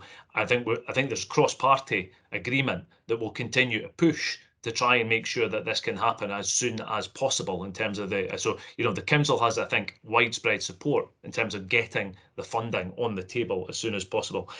I also have and I promised that I would to Craig ask the question about placing requests and certainty around placing requests, that what we can give them in terms of what the policy will be between now and the opening date. So those are my 2 points, Convener. 2026 if it's in the capital plan, and the placing requests, if we can have answers, that'd be great. Yeah, and certainly I'm aware of requests to meetings with Shirley-Ann Somerville. I'm aware that Joe Fitzpatrick is doing the same, which I'm invited to. So certainly I'll be pushing as hard as I can for that confirmation as well. So Greg, do you want to finish off the capital plan? And then I'll let in Mr Clancy with regards to placement requests. Yeah, thanks, Convener. So in response to Councillor Mara's question, I think at this point, for the very reasons that Mr Clancy's given about timescales for the LEAP, it's difficult to make that 2025 commitment tonight. And if there's a requirement for the council to fund the full capital costs, then there will require to be decisions that are made by committee with regards to how the council funds the approximate cost of 15 million. So it would be difficult to commit to that 2025 target tonight until officers have had the ability to work through the different options and how the funding might be brought back to committee for decisions. So I understand the requirement to have a date, but at this point, until we know the funding sources, it's difficult for me to provide that advice with certainty tonight to members of the Children and Families Committee. Mr Clancy, do you want to talk about placement requests? Yeah, happy to do that. Thanks, Councillor Mara, for the question, and thanks to the delegations that raised it. It is a really good point, and I do understand the challenges that are there for parents when they're trying to place their children in school and make plans, and it's challenges for parents all across Dundee. And I do understand that the Adler and St Fergus primary schools, which are the catchment primary schools, are a significant distance from the family homes. Obviously, if these catchment schools were being used where the council has a responsibility to provide transport, that would provide an assurance But I fully accept that parents have got to make their own decisions, and I understand what the community is looking for. And I think you've heard here tonight that there's real commitment that everybody wants to try and provide something that's more localised for the community. In terms of getting a different kind of support for placing requests to other schools, I think there's 2 points I'd want to make. The first one is it's important that we continue to work really closely with the Western Gateway Community Group, and we have been meeting regularly with Bill and Nicola and others over the course of the last year to try and look at some of these issues that are arising in relation to transport and other issues, to try and work through the best way of communicating and helping. So I think that communication is important. I think that's why the paper reflects into the importance of making sure that relationship is robust. There are some limitations on making even ad hoc arrangements for placing requests for other schools, because it's actually governed by our own school enrolment policy, which can only be changed through a public consultation. So I think that we can provide information about where gaps, where spaces might be, but for us to actually try and make an arrangement where we say we'll give a priority one access to a certain school, that's something that would require quite significant change, and I certainly would have to take further advice from colleagues and Mr. Menny and his colleagues before that could even be considered. That is quite a big change. So I think what we want to do is to give this further consideration, work closely with the Western Gateway Group, certainly look at providing early information for parents, support for parents in placing requests, because for some of them it's the first time they've made a placing request. And I think we discovered this year, particularly with the move to secondary, where we had children who were at Lift Primary School in Invergowrie, that wasn't altogether straightforward in terms of how they would make an application for a Dundee secondary. So I think there's things that we can do to assist to make that more straightforward. As to looking at other ad hoc arrangements that might provide guarantees into certain schools, I think that's something that would have to be given much further and detailed consideration. Okay, thank you. Okay, Mrs. Leck, you're the next person I have on my list, and I will make Mrs. Leck the last person before we go to the formal stage. My question was really again about the placing request. I mean, if we're in the position that Craig, who gave the presentation, spoke of, where does he go now if he couldn't get his child in Liff, Invergowrie or St Joseph's? What are his options? And I take on board what Mr. Clancy says. However, I think the parents from the Western Gateway are going to need a support officer or some kind of liaison officer to work with them to make sure that they do get their kids into the appropriate school. But what happens about that child who couldn't get into any of those three schools? What does he do now as a parent? Okay, Mr. Clancy. Well, I mean, I think I'm not completely comfortable talking about a personal situation on a council committee. I'm really not happy talking about that. I can talk in generalities, so we would be more happy to do that. But where you actually have, but very happy to speak to the parent offline. But in terms of a person who makes a family who make a placing request or have a couple of placing requests to different authorities in play, they will have to obviously see the appeals through. It may be that they'll receive a place on appeal. But I'm very, very happy to speak to any family who are looking to make a placing request. If they contact the Children and Family Service, we've got a team of people who can help guide them through where there are spaces in Dundee schools and talk them through exactly how they make the placing request and how we make these arrangements. And so the best thing to do is, where a parent has got questions there, is to contact the service, and a dedicated team will actually work with them and let them know where we've got places in primary schools across the city. And certainly, I probably should have said this before Mr. Clancy spoke, but certainly there were potentially several members of the appeal committee who are on this call tonight, so we need to certainly be very careful we don't talk about individual circumstances. Certainly there's appeal committee members potentially on this call, so I think that certainly would recommend to any parent who's got any concerns that they speak directly to the department and they will have that conversation with them.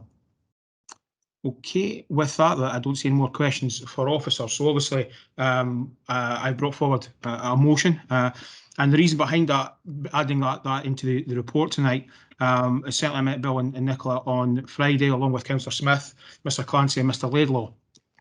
And, you know, certainly Mr. Clancy and I reaffirmed our commitment to building a school in the Western Gateway on Friday. And certainly Bill and Nicola's view was that they'd like to see that commitment strengthened, which is why over the weekend, having discussed it with my colleagues, we agreed that we're going to bring forward this motion tonight just to strengthen our commitment to and make sure that it is clear that our commitment to the Western Gateway is that we are committed to building a new school. Now, certainly members of the administration, myself, Councillor Smith, Councillor Alexander, have all made that commitment over the last 18 months, but more than happy to have that in the paper tonight to assure the community of Western Gateway that we are committed to building a school. As Mr. Clancy has said in the answer to some of these questions, I'd love tonight to be able, and I said this to Bill on Friday, I'd love to be able to give an indicative timescale, but when it's not in my hands and it's in the hands of the Scottish Government of when that announcement will be made, that does mean that I can't give an indicative commitment on what that timescale will look like. But I did say to Bill on Friday that certainly we are committed as an administration that as soon as we know what the decision is from the Scottish Government, that we will be pushing hard to get that school built for you as quickly as we possibly can. And so more than happy to have that reaffirmed in that motion tonight, just based on the conversation I had with Bill and Nicola on Friday. I think as well, it's clear that it's part of the bid for Scottish Government funding. We need to have it in the capital plan. So that's why that's been added into the motion tonight. Again, conversations we had on Friday was pretty clear that's what we needed to do, but I wanted to strengthen that so that the community can see exactly why we have to have that commitment and the reasons behind it. So that is the reason why we've added the motion tonight.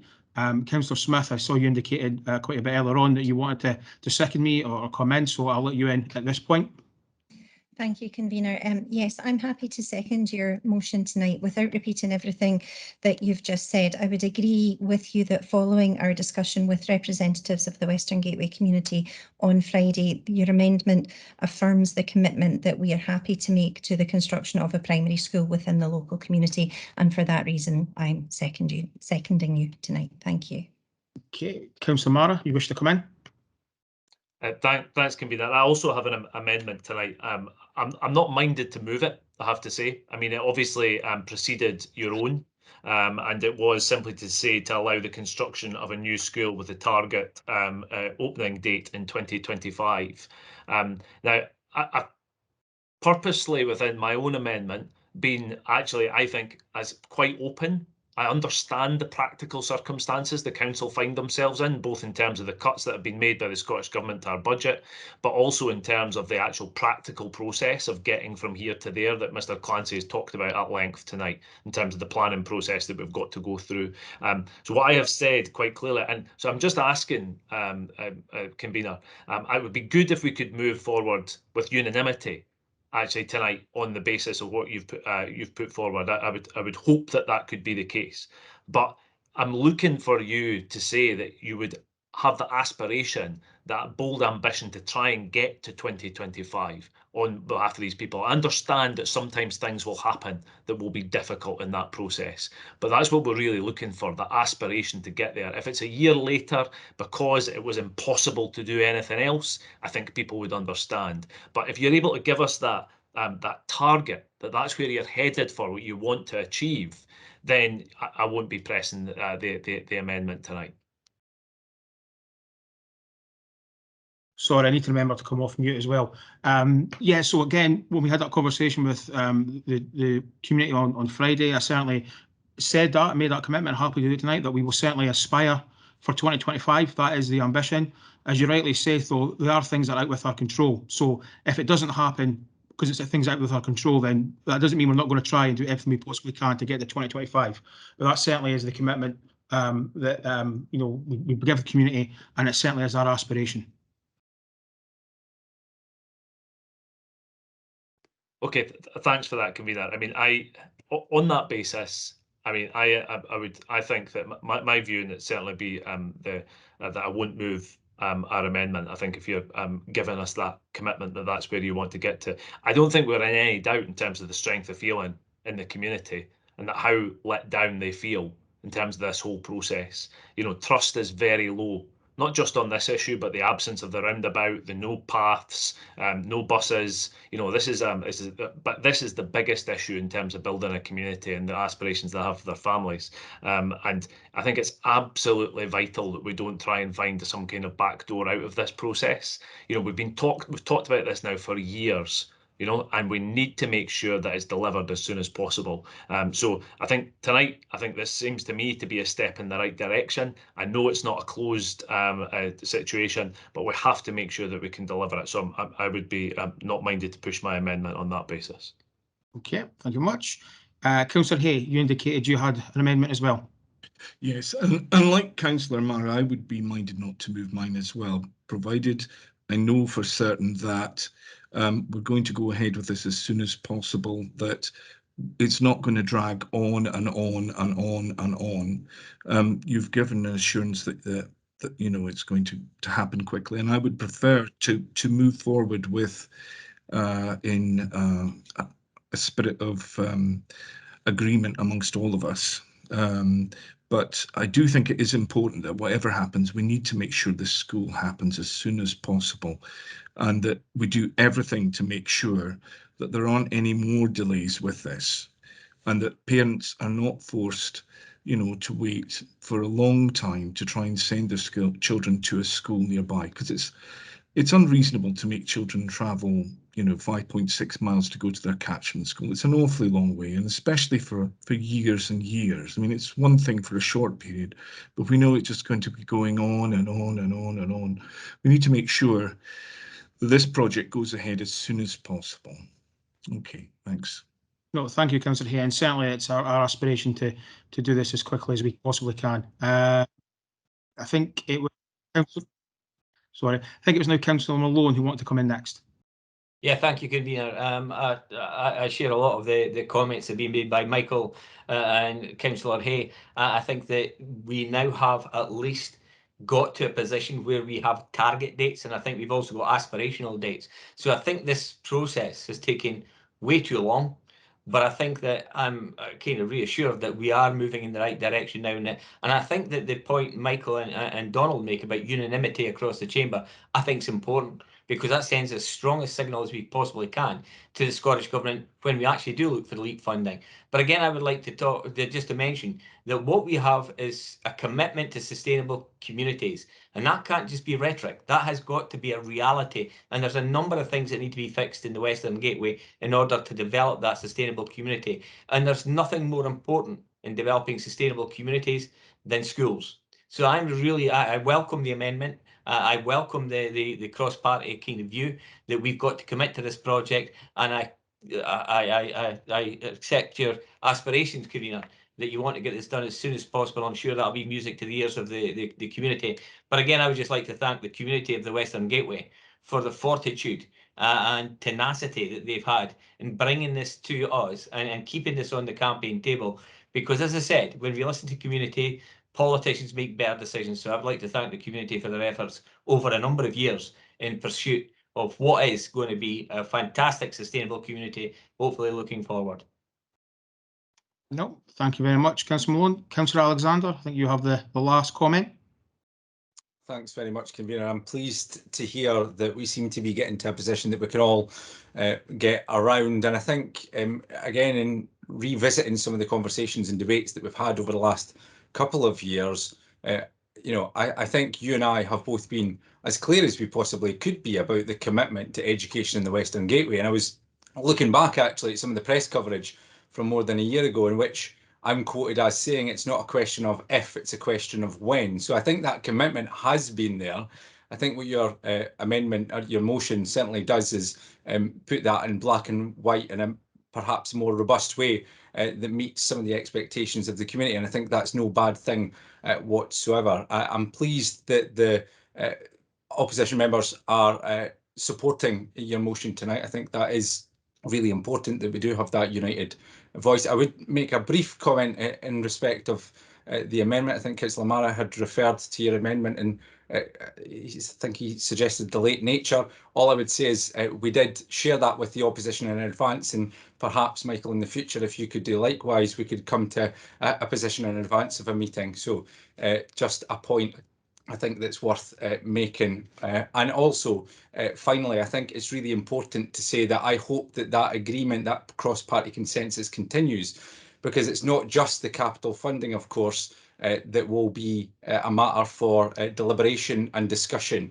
And as we see in the report at section 3.5, there are anticipated revenue costs. Now, those anticipated revenue costs will have to come from somewhere.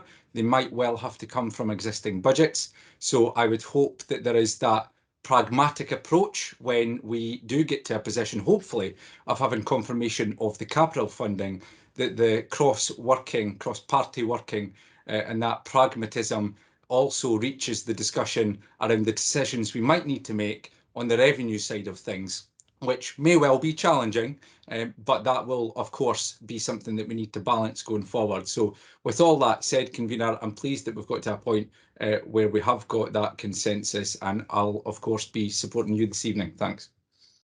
Okay, thank you, Councillor Alexander. I'll let you debate about timings of when motions and amendments come forward with other colleagues at a future date.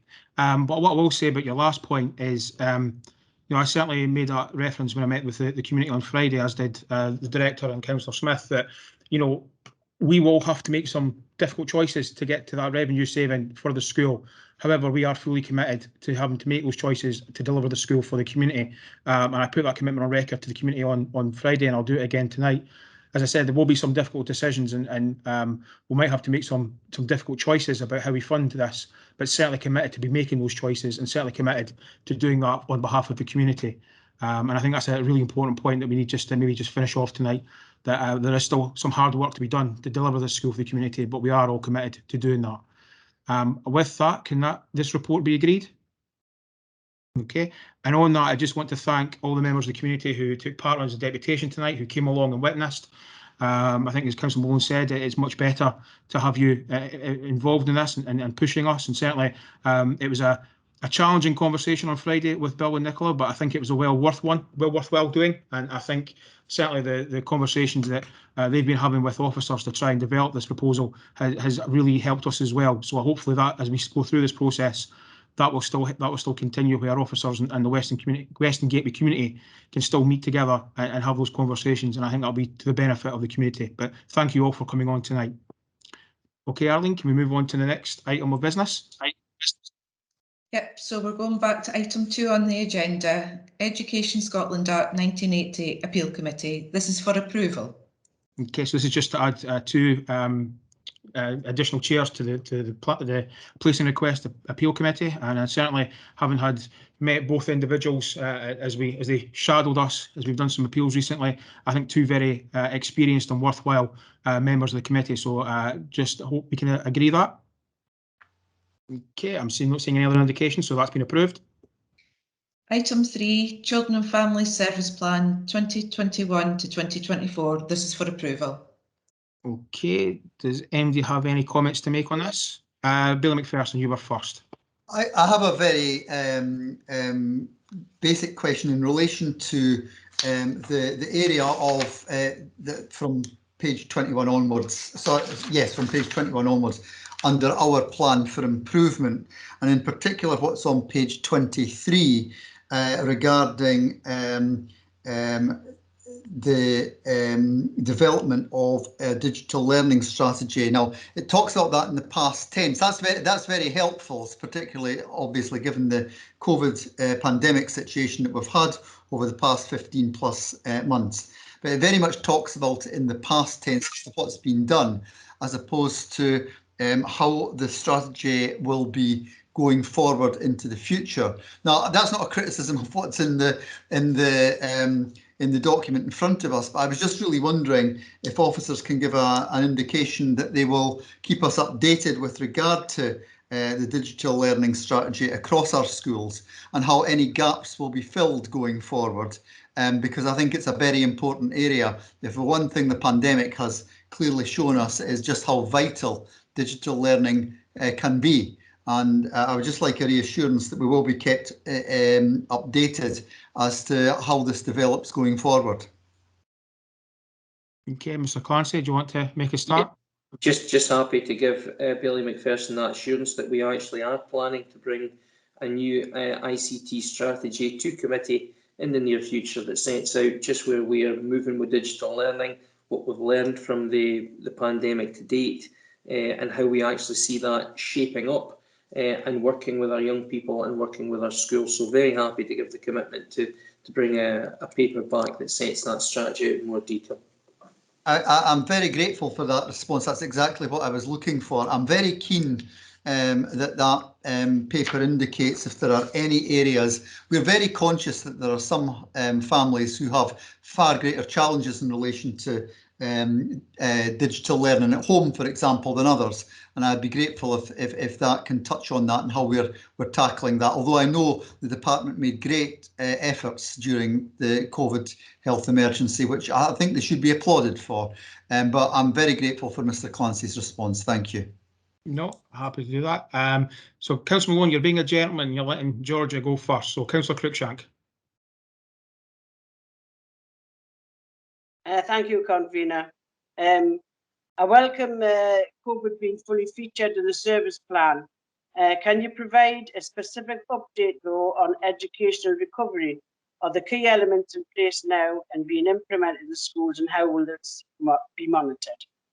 I have another question, but I'll let Mr. Clancy or Audrey answer this one. No problem. Mr. Clancy? I'm going to pass this to the Chief Education Officer, Mrs. May, who I believe is on the call. Okay, thank you. Thanks, Convener, and thanks, Councillor Cruikshank, for the question. Obviously, there's a number of strands to our education recovery process. So we'll just give some quick headlines that hopefully will give you some reassurance. First of all, as our children, young people have returned to our schools, are very much a focus on their health and well-being was to the forefront, with our educational psychology staff doing a significant amount of work around supporting all of our staffs in our schools, support staff as well as our teachers. We've also extended our counselling offer into our upper primary and secondary schools during the last year or so. And certainly that's been an area of absolute priority in terms of looking after children's mental health and well-being, as well as, you know, continuing to develop our nurturing approaches. Other aspects of that have been about how we've encouraged our teachers to very gently assess our children as to where they are and what the gaps might be in order to adapt the curriculum offer. We've had two very specific programmes around enhanced transition to help our primary 6s and 7s as they move towards S1, but also our nursery pupils into P1. So it's very specific transition programmes where our teams have identified children who have probably been impacted more negatively by lockdown and so on. We've also had some great partnership work even, with local Dundee Rotary around additional tuition and study support for our pupils. And as mentioned earlier by Bailey McPherson, we've actually continued to develop that remote learning and that digital offer so that we can enhance learning beyond school day. And that even continues into the summer holidays with our partnerships developing not just across Tayside Regional Improvement Collaborative, where we've really pooled our resources of teachers to provide online learning and ongoing lessons online, but we've reached out to other regional improvement collaboratives to develop that even further. And so that's just a flavour of some of the areas, Councillor Cruikshanks, that we've really focused on to continue to look at recovery. And of course, we've continued to have more cases and certainly more children, young people at home in self-isolation. So that's why it's been so important not to just talk about that digital offer in the past tense, but that's continued to be a digital offer where young people are continuing to sometimes be at home because of the situation continuing. Thanks very much for that, Mrs. May. Can I go on to my second question, which is it's welcome to note the reduction in community costs for young people in care. Can you outline how this has been achieved, and are there dangers of care costs rising due to COVID, both residential and community costs? Have you any estimate on any potential budget pressures in the current years budget in this area. Thank you. Okay, Mr. Clancy. Yeah, I'm happy to pass to Mr. Lloyd to answer this question.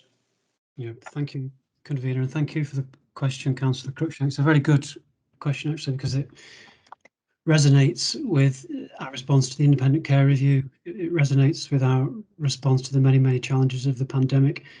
And as we know, there have been historic financial pressures relating to care experience for the council, as there has, in fact, nationally, as identified by the independent care review. And if I can split an answer up into three sections, one pre-COVID, which is where the data you've referred to comes from. One would be the COVID period from March last year. And then lastly, the third section running into the current financial year, at least the first 3 months of the current financial year. The figures you referred to, Councillor Cruikshank, show us that if you compare the periods 2018-19 with the period 19-20, we reduced the costs for care experienced children in the community by around about £120 per child per week. So it went down from 639 to 512 per child per week over that 2-year period. We've achieved that by reducing the number of children and people placed with external foster carers and proportionately increasing the number placed with local kinship carers, members of their extended families.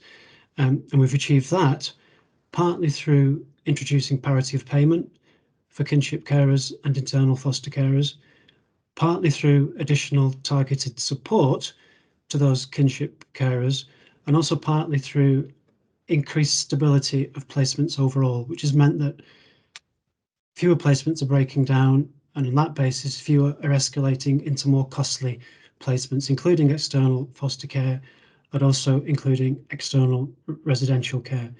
So that's how we've achieved that before COVID. The point of COVID, in the first 3 months of COVID, we actually maintained that pattern. So overall, the numbers of care experienced children remained the same, and the proportion in kinship care also remained roughly the same. From July last year, though, because of the growing pressures of COVID, we struggled to maintain children and people either with their own nuclear family or to place them with their external families. And as a result of that, we had to place more and more with primarily internal foster carers, but also some external foster carers and some in external residential care. We've achieved that by a national relaxation of the legislation, allowing us to place more children with both internal and external foster carers, and also by some increased additional Scottish Government funding made available for exactly that purpose in recognition of the ongoing challenges of COVID. Running into this financial year, the first 3 months, as I say, of this financial year, the net effect of all of that is that there are some pressures associated with the balance of placement types. We have more in external residential placements and more in external foster care than we would ideally like at the moment. So there is a projected small overspend, and we're conscious of that just 3 months in to this financial year.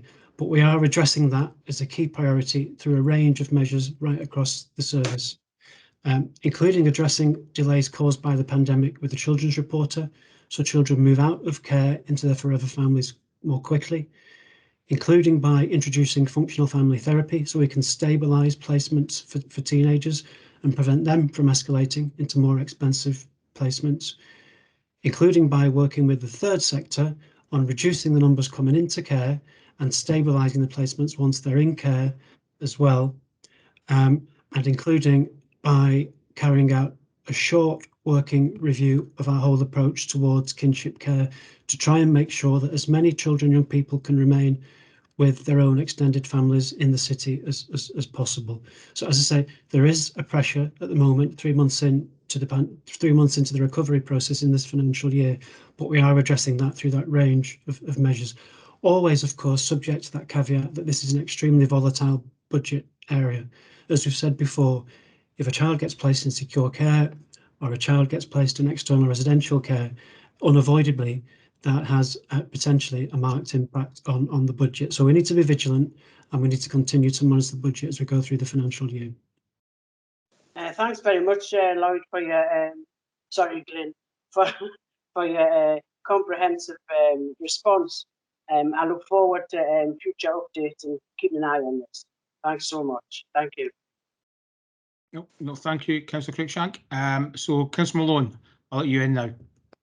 Thank you, Convener. It's the first time I've ever been called a gentleman by anybody. I'm not quite sure whether that's an appropriate kind of description of me, but anyway, I move on. Enjoy it while it lasts. So, some of you may remember a previous Children and Families Committee Services, I raised concerns about the levels of the level of young people in Dundee that had been involved in substance misuse. And it did get quite a bit of traction from the press. So I would just like to thank Glenn and his team for providing the clarifications that I'm sure a lot of parents will feel a bit more relaxed about when they see that these are kind of almost historical, that somebody had tried something and that this was not as much as an ongoing concern. There are still some health issues that relate to some of the statistics, particularly with the statistic around the number of young people who drink regularly, but I'm very much more assured and reassured, I'm sure parents will be, the more nuanced kind of information that's in the report. I guess I'd like to thank the Chief Executive for getting back to me on a request I made following the last Community Safety Committee, where I was looking at the rise of sexual violence, rape, domestic abuse. And I also looked at the Ofsted report, which suggested that 9 out of 10 young women in England have been the subject of sexual harassment, and asked for whether or not we could possibly have a multi-agency look at the whole issue of sexual violence and harassment. So I'd like to thank Gregory for coming back and giving me the information. It's been really helpful. But I just wondered if there's scope within the Children and Families Committee reports to have a look at what's going on in our schools in Dundee. And that might be anecdotal. It could be from head teachers and teachers. It could be from pupil representatives themselves. Because I think if anything that's demonstrated to us that there is a problem, it's that absolutely fantastic initiative, the Our Fierce Girls, that shows this is an empowerment initiative, which is empowering young women to take charge of their own kind of destiny, if you like, in terms of how they deal with this. And we shouldn't be surprised, because I'm sure Audrey May will come in and say how in previous years when we've ran the Year of Young People in Dundee events, young people are hugely innovative when it comes out, up to providing solutions to problems that they face that often we think we understand, but they understand only too well. So I'm just wondering, I don't want to increase the burden on officers, but whether or not at some future point we can maybe have some kind of report that gives us an understanding, gives parents an understanding of the challenges young people are facing in school. And I appreciate it's not just young women. There are other people that are being subject to that kind of harassment. But I just like to see, I think it would be helpful for us to understand the scale, if there is a scale of a problem, so that we can maybe start to make better judgments in how we support young people at a time when the technology allows that harassment to take place in a nanosecond. So I think that it would be helpful if maybe somebody could commit to bringing something forward in the future. Thank you. I'll bring officers in a second. I'll just quickly make a couple of points. You're right on the first point about the substance misuse and that nuance. And I think certainly I came away from when you made that comment. I'm trying to think how long ago was it that Children and Families Service Committee that I actually thought we maybe hadn't quite explained it properly in the report, and I think that was sort of really key that we put that in there, because I think it is much more nuanced than we'd previously kind of maybe indicated and just reported what the statistics were. So I think that nuance was really important. And to the second point, I'll bring officers in to talk about domestic abuse and sexual harassment in a second. And you referenced the Our Fierce Girls from last week, which I think was really impressive. And I don't want to speak for Councillor Smith, but I know she was there and was really impressed by the young women who took part in that and thought they were a real credit to themselves, their families in the city for what they've done on that. And I think that's something we should certainly recognise tonight. What those young women have done was really impressive. But certainly hand over to officers and see if anybody wants to make any further comments. Happy to. I think Audrey was going to jump in, and I think I'm happy. More than happy for Audrey to go. Sorry, I didn't mean to be rude. I should have raised my hand, but I always wait to be invited. No, just to reiterate that comment. I know that Councillor Smith was along with myself last week when the first phase of the strategy was launched for Our Fierce Girls, which they renamed it themselves. And you're absolutely right, Councillor Malone. That message that, as adults and as professionals, we always try to give the best guidance and support and advice to young people. But actually, if we ask them what matters to them, to use another one phrase just now around some of our work in other initiatives, absolutely we'll get straight answers. And this group of young women have been working very hard with one of my officers, and also with support from Dundee Women's Aid and other groups looking at violence against women, and they're representing a younger age group of that work. And so I know it's well supported across our council and really across our schools. And like you, though, we also spoke about what we need to do for our boys. We need to look after them as well and make sure they're educated in the same ways that we're trying to show our young women that this is not how you behave. And we need to help our boys also not to be the next generation of men who abuse women. So there's a lot of work to do here. But we're on to a great start there, and it was a real joy to listen to the young women last week. Totally inspiring, and absolutely this is the start of this piece of work, and it would be an absolute pleasure to bring back an update to committee about where that work's going and how it's developing. So I would be happy to commit to that. Okay, thank you, Mrs. May. Bailey Keenan, I think you were next.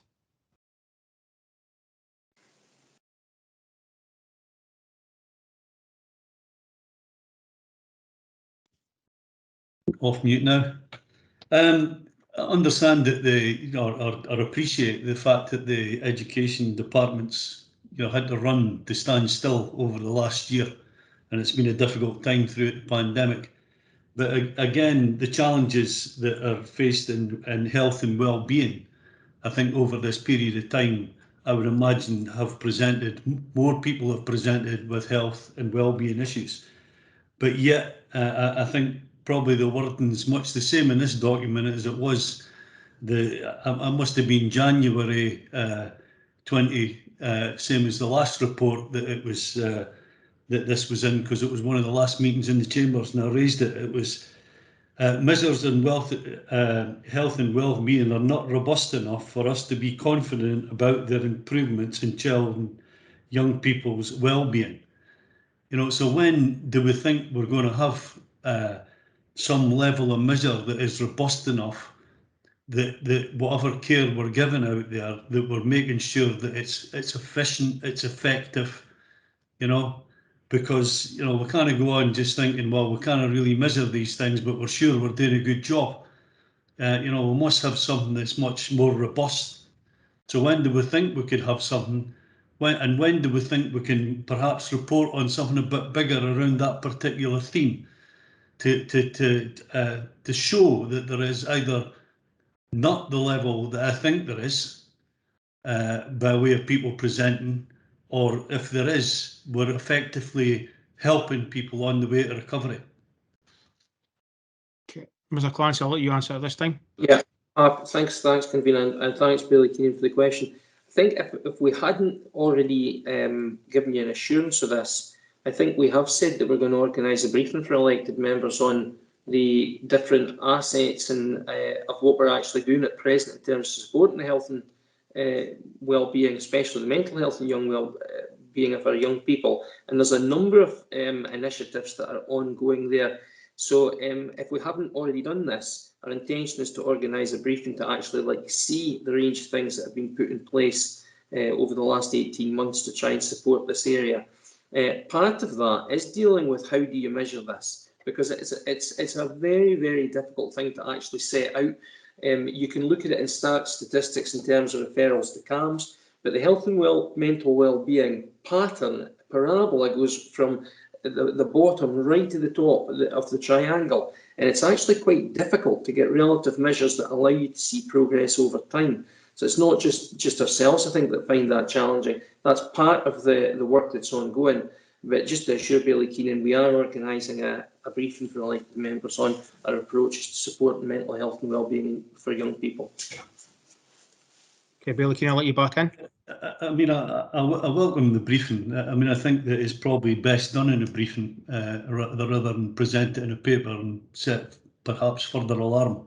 But I think if we're looking that we need a measure to be in, then I think we need to work towards getting something, you know, and, you know, because we're putting it down here as a challenge. So, you know, we need to come up with some matrix that suggests that we're making a difference. You know, common sense of, you know, spending money in the right direction, or you know, or making sure that we try different things that we know that are working in some way.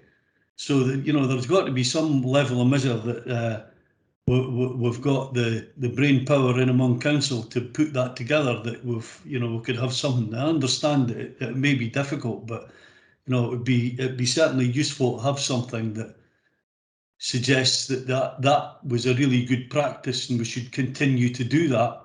Or perhaps that was a lot of money spent, we didn't get anywhere, you know. So that, you know, we can have an understanding of you know, how resources should be attributed to a particular problem, because I think this problem is the chances are it's much wider than that. But reasonably happy to have that conversation offline, but I think that it would be good for officers to put the serious thinking heads on about how we would have a robust measure that's reportable. I certainly think the officers are certainly working towards that, and that's maybe part of the discussion we can have in the briefing about what that's starting to look like and whether that is exactly what we want it to be. So certainly that'll be part of the briefing as well. Okay. Okay. With that, I don't see anybody else wishing to come in, so can this report be agreed? Okay, so thank you very much. Okay, Arlene. Item 4, this is being dealt with. Item 5, launch of Every Dundee Learner Matters strategy. You have a report before you. Okay, Councillor Cruikshank, I see you want to come in. That was quick. Thank you, convener.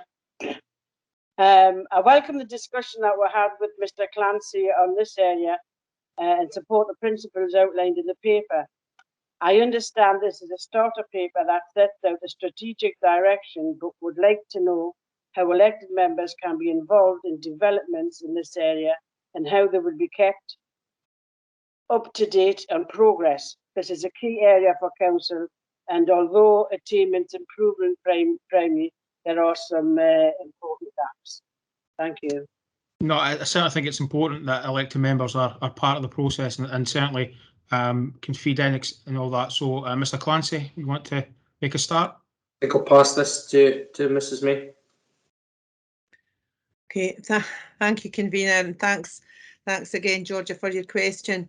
Yeah, so it's absolutely right that we would need to keep our elected members up to speed with this and brief, because this is the next part of our attainment challenge in Dundee. This is our challenge and the next iteration of the challenge in Dundee, and how we want to consolidate the really good work that's going on in some areas and spread that across all establishments, and then build that capacity by presenting opportunities for mutual support through the partnerships with our schools.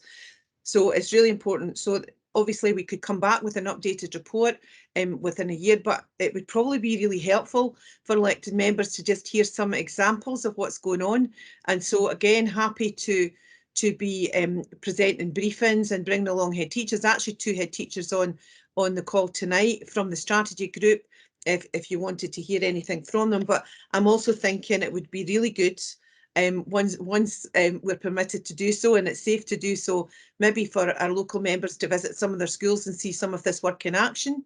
I think it's to see it firsthand and to understand how schools are working together, taking that inquiry stance, a research-based approach. There's been some amazing work going on in our Dundee schools around this. This is us lifting the bar now to see it's happening everywhere. And so this is where we feel, we really will build momentum on the really, really good work that's happened already around the presence of our children, their full participation and their progress, and actually turning that mirror on ourselves. A strategy led by head teachers to say, right, what are these learners telling us? The ones who are not reaching, who are not thriving, not fulfilling their potential. What does that tell us about our school? What does that tell us about our curriculum? What does that tell us about the ethos, the culture, the welcome, all of the really tough questions. But what's fabulous is our head teachers and our centre leaders in early years are really up for that, because they're ready. You know, if I dare to quote some of them, they're sick of COVID and they're ready to start in August on a real positive improvement journey. And this is really the basis of our improvement plan. This is not an add-on, this is core to our business and absolutely about our desire to continue to improve. So we're really looking forward to sharing that with you. So if we can get some briefings or get some invitations, as I said, when it's safe to do so, I'm sure our members would be very welcome into our schools to see some of this work. Don't know if you had anything else in mind, Councillor Cruikshank, but that would be my starter. No, thanks very much for your response, Odin. I think it would be really helpful if there was elected members briefing. And I certainly, once COVID is done and gone, would like to visit the schools and see how this is being implemented. Thank you very much. Yeah, I certainly have been missing getting into the schools and seeing all the good work that goes on. It's probably the best part of the job, being able to do that. So certainly looking forward to being able to do that and go back into schools. Mrs. May, as you have probably heard from earlier on in the evening, I've been struggling to see who participates and who's on the call. So you indicated there's a couple of head teachers on, and I can't see who they are. So I don't know if you want to invite them to maybe say something pretty quickly, just to talk about that since they're here, and I don't want to waste their time. It'd be good to maybe just hear a quick snippet from both of them. So it's Mr. Markinage from Baldragon and Mr. Loudon from St Francis. So one primary, one secondary rep. I don't know if they want to say a couple of words. I don't know, Hugh, do you want to go first, and then we'll bring Neil in?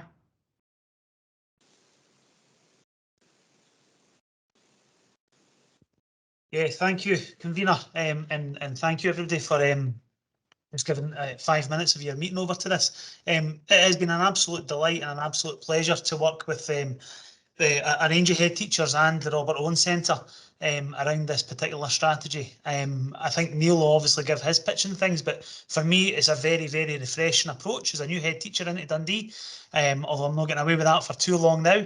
But as you know, relatively new head teacher into Dundee, and seeing the good work that takes place, I think the fascinating bit for this strategy for me is around continuing to move that expertise and knowledge around our system, and build on what has been a good framework and making that even better. So as I've been listening to the committee tonight and hearing some of the things that have been said about finding the things that work and building on that, and also when it comes to improving outcomes for young people, not thinking that we've got the answers and then being able to implement something. This is a real opportunity to take a proper self-evaluation, reflective approach, but with a critical friend, but not just a friend, but a group. And certainly in the launch, in my working with my partner schools, Morgan Academy and Rockwell, what we think we've been trying to do and hearing it from another side, from another completely different perspective, but whilst we're working to the same kind of outcomes, really refreshing to let us stop and then rethink about what it is we're actually doing with the finance, the resource that we've got, and putting that into place to make sure we absolutely get the best possible outcomes for our young people. So it's absolutely not the Emperor's new clothes. I want to say that really first and foremost as well, because it is a fresh approach. And a very welcomed approach, and certainly the buzz that has been sitting around schools and my colleagues has been tremendous. So it's delighted to be able to be part of this as part of the strategy group, but to get our teeth into it now. And I think I was one of the ones that said it to Audrey. You know, we are just sick of it. We want to get moving. I think Bailey Keenan had mentioned it about things, you know, just the momentum that we're needing to get going and improving outcomes for young people. This is a great fresh way of going about it. So it's yeah. Exciting. Thank you. No, thank you, Hugh. Neil, if you want to say anything? Yeah, just to pick up on that point, it's been brilliant this year actually to have, sometimes you feel as if COVID becomes your core business, but actually having a year where your core business is exactly the opposite and still keeping the laser focus on, you know, raising attainment, process, participation, everything that matters in a school. And it has been a welcome relief actually to be on the strategy group and put that together in a year of COVID. And I think it capitalises, obviously being a Dundee boy as well, it capitalises on everything that's great about the city. The fact that you've got a demographic that lives in each other's pockets almost, and nursery, primary, secondary, all really working together meaningfully. For me, it is the next step forward from what we've been doing, because what we're doing is really good, but can we still do things a little bit better? Yeah, I think we always can. And that for me has been the absolute core business of the strategy. And I, like you, I've been delighted to be part of it. Thanks, convener. No, thank you, Neil, and thank you, Hugh. I think that's been a really helpful contribution for members as well to hear that. And certainly, as Audrey said earlier on, I think we'll certainly want to do some more elected member briefings, as we go through this. And certainly, Hugh and Neil and all their head teacher colleagues will be more than welcome to be part of that. Because I think certainly, that's been really helpful tonight to hear that. And I think hearing that again would be really helpful for members as we go forward. Does anybody else have any questions, any comments to make on this? Convener, can I just, Mr. Clancy. maybe a bit unusual, but I would just really like to thank the two head teachers as they represent all the head teachers in the city for the work that they've taken forward over the last period of time. I think it's been a remarkable job that we've seen right from the start of the pandemic, right to this point where they're going off to the summer. They've gone way beyond the call of duty to make sure our pupils are well served. I think we've got two really fine representatives of that group on tonight. So certainly as Executive Director, I'd really like to thank every head teacher for the efforts that they've made and all our staff for everything they've done to try and make things as the best we possibly can in a very difficult context for our young people. You obviously read my mind, Mr. Clancy, because I was going to mention that after I got that report agreed, that I certainly think is schools. It's okay. I think it happens far too often that you and I end up on the same wavelength. I'm not sure if that's good for you or good for me.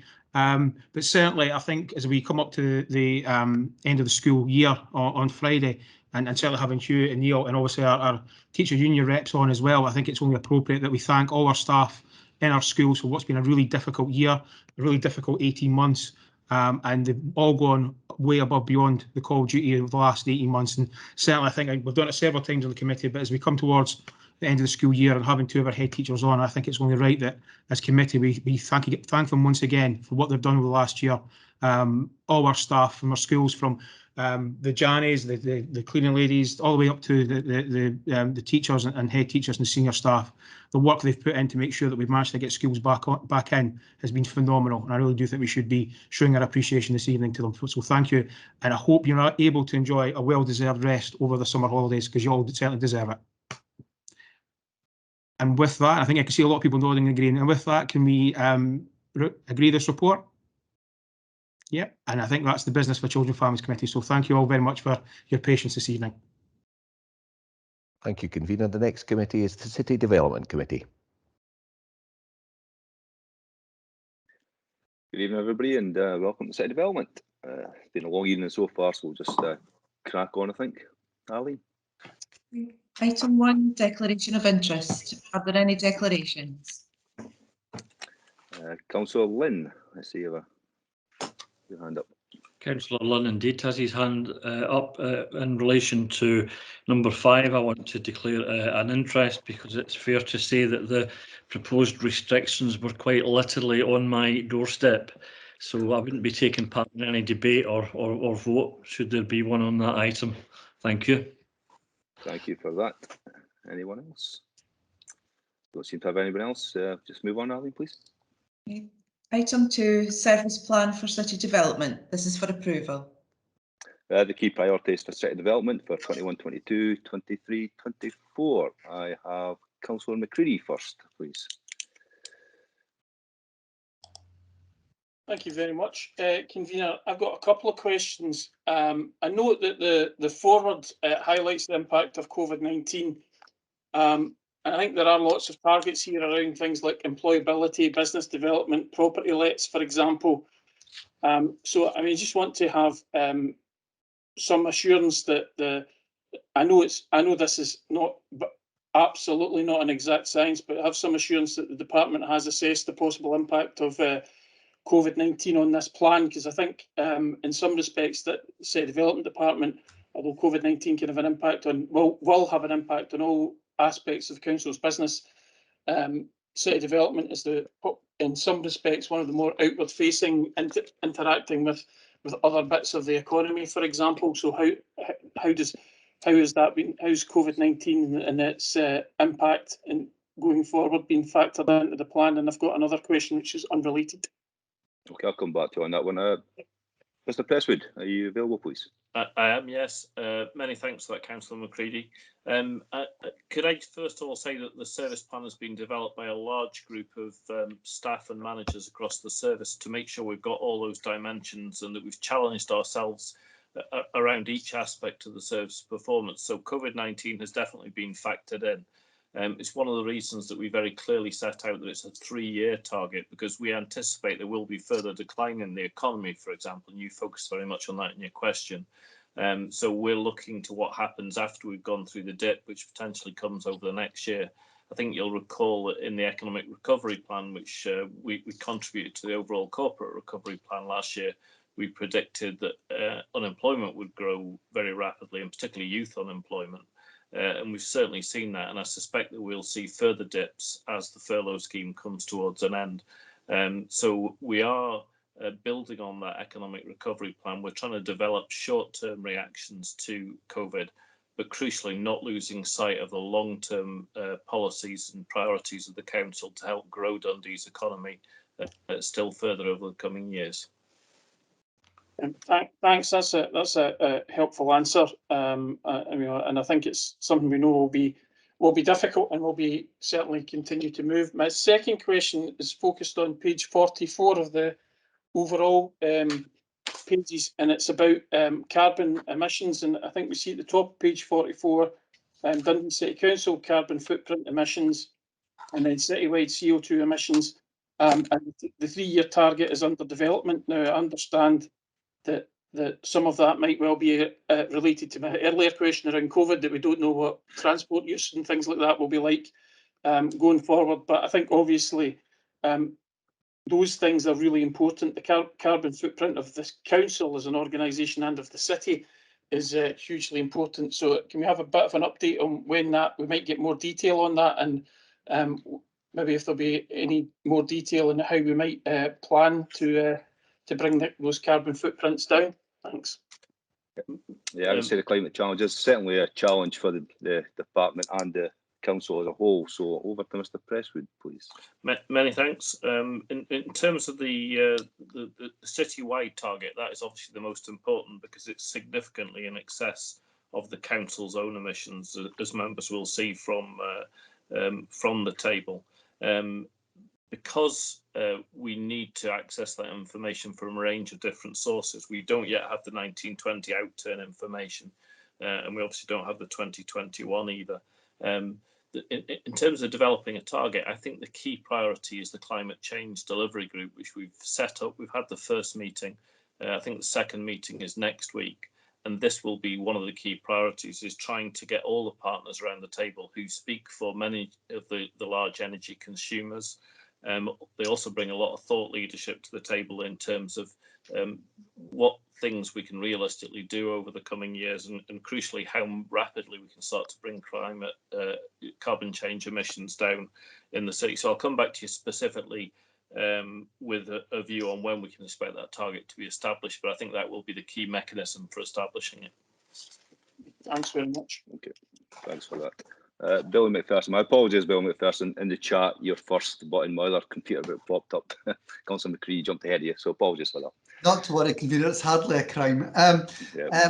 My question's really, and I should say actually, I think this is a very well presented service plan, and it reads well, and it does cover the key challenges facing the City Development Department. My question's about some figures on page 43 in relation to sustainable transport and roads. It indicates that the percentage of the road network that should be considered for maintenance treatment, which back in 1819 was 26.1%, the 3-year target is to increase that to just shy of 28%. In other words, an increase of the percentage of the road network that should be considered for maintenance treatment. My first question is really around how does that compare with local authorities nationally across Scotland?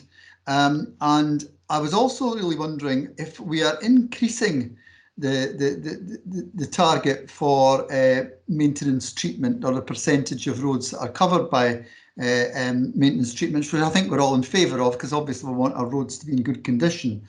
I'm just really wondering why the cost per kilometre of roads further down the same set of the same table indicates that the cost, the target, the 3-year target drops from well, what was the 18-19 figure of over £20,000 to 15,000?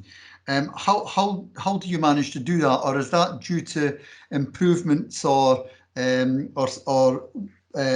improvements in the way that we actually improve our roads in terms of technology or whatever? I'm just really wondering how we can actually achieve what is quite a substantial reduction in the cost per kilometre of roads when we're actually looking to increase the percentage of the road network that's considered for maintenance treatment.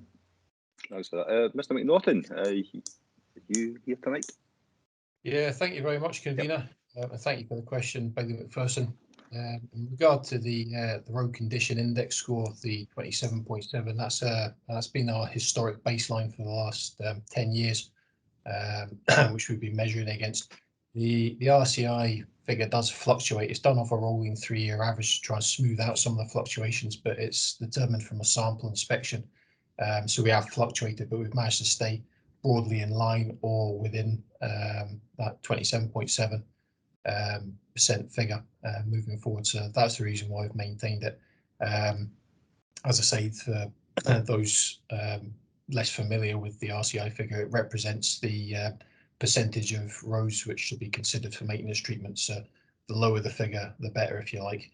In terms of where we stand from a national position, we're currently got the second best local authority roads in Scotland after Orkney, and we're ahead of the average of the city's family group.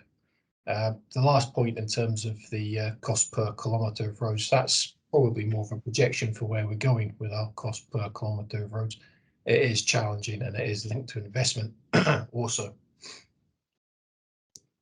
Right, I'm grateful for that. Can I just ask, with regard to the cost per kilometre of roads, is that really achievable then? That's a very substantial reduction from 18-19. How has it been calculated? I presume you don't pull figures from the air. So I was just really wondering where the £15,000 calculated from, and do you think it can be achieved over the 3 years of the 3-year target?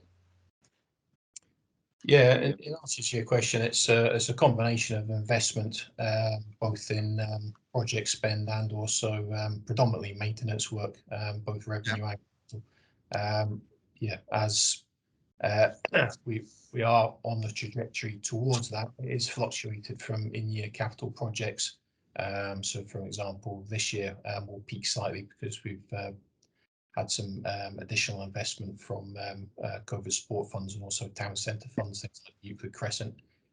But in the main, if you took it off a balanced 3-year average, we'll be projecting down towards that figure. Okay, that's very helpful. I'm most grateful to Mr. McNaughton for that. Okay, thank you. Councillor Rome. Thank you, convener. I just wanted to put my thanks on record for this document, which is really comprehensive. As Mr. Presswood hinted earlier on, well, stated in fact, there's a lot of time has gone into this. A lot of different people have been involved in it, and we've got to remember this is at a time when there's more demand on site development officers than ever before, working differently. And I know that a great deal of time and resources put into this by a lot of different people. So I just want to highlight that and thank him again for a very comprehensive document. Yeah, thanks for that, Councillor Roma. I think I totally agree 100% with you. I think Mr. Presswood and his team would appreciate the thanks, the effort they put into this service plan. Anyone else? I can't see on my other system. So, yeah, okay, I take this as agreed. Thank you very much. Next, please, Ali. Item 3, tenders received by Head of Design and Property. This is for approval. I've got half a dozen tenders here. Adler Primary School, for example, Brayview Academy, and various works on rail crossings. Sorry. Bill McPherson, please. Just very briefly, in relation to the tender that talks about Magdalen Road Bridge, and I'm grateful for the email that officers sent out clarifying what Magdalen Road Bridge is, because I must admit I read it as Magdalen Green Footbridge, which I've had ongoing correspondence with the department on. And it turns out it's not that at all. It's the bridge at Riverside Approach. I was just really wondering in relation to, and not for tonight because it's not really in relation to the tender. I was advised by one of the engineers that the issue of the footbridge would be discussed by the City Development Management Board, and I would just be grateful to be kept updated on that, because that, not related to the so-called Magdalen Road Bridge, or should I say Riverside Approach, but I would just be grateful if I and ward colleagues can be kept updated on that, because there's a lot of interest in the community in regard to the possibility of replacing the footbridge at Magdalen Green. Yeah, I can assure you that that will certainly happen, Bill McPherson. No problem at all. You and your colleagues, ward colleagues. No other comments. Going to take that as agreed. Thank you very much. Next, please, Eileen. Item 4, Lochie Road route corridor improvements. You have a report before. So this is following on from a recent briefing we had. Our City Development, our agents have actually looked at this with regards to air quality requirements further to be done down the road. I think it's Bill McPherson first this time. Yes, it is. Thanks. Just very briefly, I would first of all, like yourself, I thought the briefing was very helpful indeed. If I may make a comment and ask a question, I think any rational person would think that the possibility of dualling is frankly not only inordinately expensive but completely pie in the sky. And I have to say the feedback from the press on this particular one is I think the community would share that view of mine in relation to dualling. I think there are lessons to be learned from what Tayside Regional Council did in relation to demolishing properties in the past and all that sort of thing. And I don't think that's really hugely costly, frankly, and slightly, well, in my opinion, not remotely viable. However, I think there is merit, as the recommendations indicate, given the concerns about air quality. I mean, I've been going on about this for 20 years, frankly, about the air quality in this section of Lochie Road. And if we can genuinely get meaningful improvements in the traffic flow, helping the whole air quality, and it's not the only way of helping the air quality here. We're all aware of the Explore's very helpful decision to put electric buses on Lochie Road, which later in the year, which I think we would all agree is very helpful. So I'm quite supportive of what's being recommended in relation to taking forward air quality modelling in relation to the possibility of widening. But I think we will really need to be, given that even that costs, if it were delivered, 5.62 million. That's a lot of money. And I think we'd have to be convinced that there are genuine air quality improvements arising from it. So having made the comment, I'll now ask the question. And the question really is, over what sort of time frame would we be likely to get feedback on air, the modelling that's alluded to, that's in the recommendation?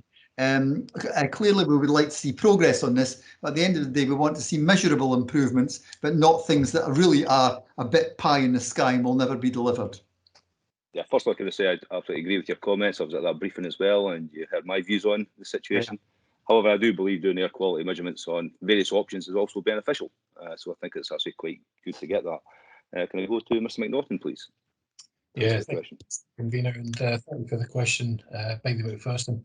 In our search, we're targeting bringing a report back within the next 12 months. We are dependent on SEPA, as alluded to in the report, completing the LEZ detailed air modelling on Lochie Road. So by that, at the moment, we've got an overview of a 20% air quality reduction implicated with the LEZ as a secondary draw measure, if you like. That needs to be firmed up through detailed modelling by SEPA. Once they've got that base model on the LEZ, then we can add on top of that what the secondary aspects of congestion reduction and traffic improvement flow will be on top of that. At the moment, SEPA are still recovering from they haven't recovered from the cyber attack that they experienced yet. So they haven't regained functionality of their the air quality model yet. So there is a bit of question on that still surrounding, but within the next 12 months, we're targeting to bring a report back to committee to detail what the secondary benefit would be from this type of junction improvement. Okay, I'm grateful for that. Could I just make just a final point on that? I'm genuinely, as the person who's been most monotonous and repetitive about the air quality issue in Lochie Road over the last 20 years, I'm genuinely grateful for the interest officers are taking in this. It's an important issue. We've had real concerns about the air quality in Lochie Road. As I said, traffic management isn't the only aspect, but it's a helpful thing if it can genuinely help to improve the air quality for our constituents in that part of Lochie Road. So I'm very grateful to the officers for the effort that they're putting into this particular issue. Thank you for that, and I absolutely agree. As being a ward councillor for the other side of the road from yourselves, I think it's important to recognise we're doing our best up there. And the actual road junction improvements at Cleghorn Street, I think is absolutely welcomed within the report, and I think it's actually important that it's getting done in this current financial year. Councillor McCready, please. Thanks very much, Convener. Like yourself, I mean, I thought that the briefing that we had on this was very interesting, and I think it is good that the concerns that have been raised by local councillors, whether monotonously or not, over 20 years or even slightly less. I think it's good that they've been recognised, and and that the concerns of local people have been recognised who live there, and with the poor air quality. I think like others, I'm really keen that we do improve air quality in Lochie Road. I think so I think it's important that we see a report come back that does detail what can be done and what will be effective to improve air quality in Lochie Road. And I think we should, whilst reserving the right to criticise the bus companies at other times, I think we should thank Explore in particular for their commitment to electric buses on Lochie Road. And I think we should be looking for them and the other bus companies and Scottish Government and others, Transport Scotland, to find ways of encouraging and purchasing even electric buses or other technologies are available. I'm aware, to look at how we get good air quality from buses, and we look forward to development of a bus partnership in the local area. I think that would be good. And like Bailey Macpherson, and I think yourself, Convener, I had some concerns about option 3, that it was looked at that that we were looking at 18.9 million to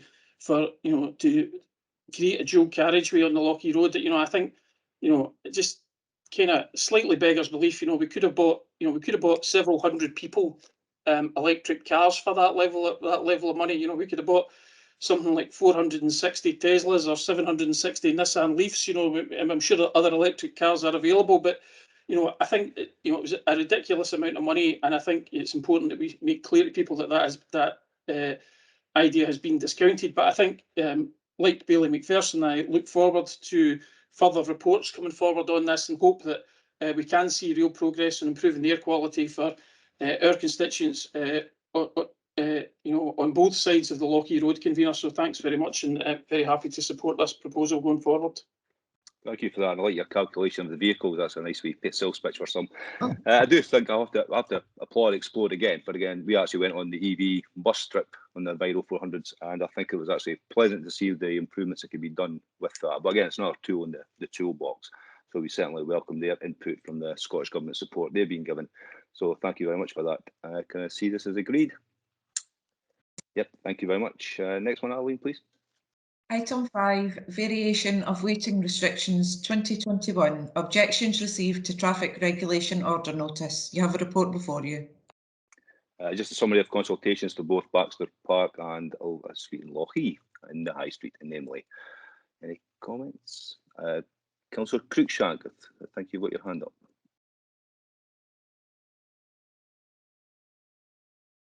Thank you, Convener. Yep. In relation to Baxter Park Terrace, I'm really glad that this is not going ahead. I had several representations from members of the community, so I'm glad that the council's seen sense and it's not going ahead. Thank you.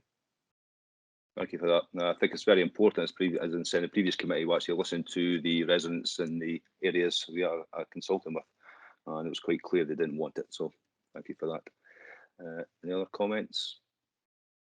Nope, I'll just take that as agreed. Thank you very much. Next, please, Ali. Item 6, supply of zero emission vehicles. This is for approval.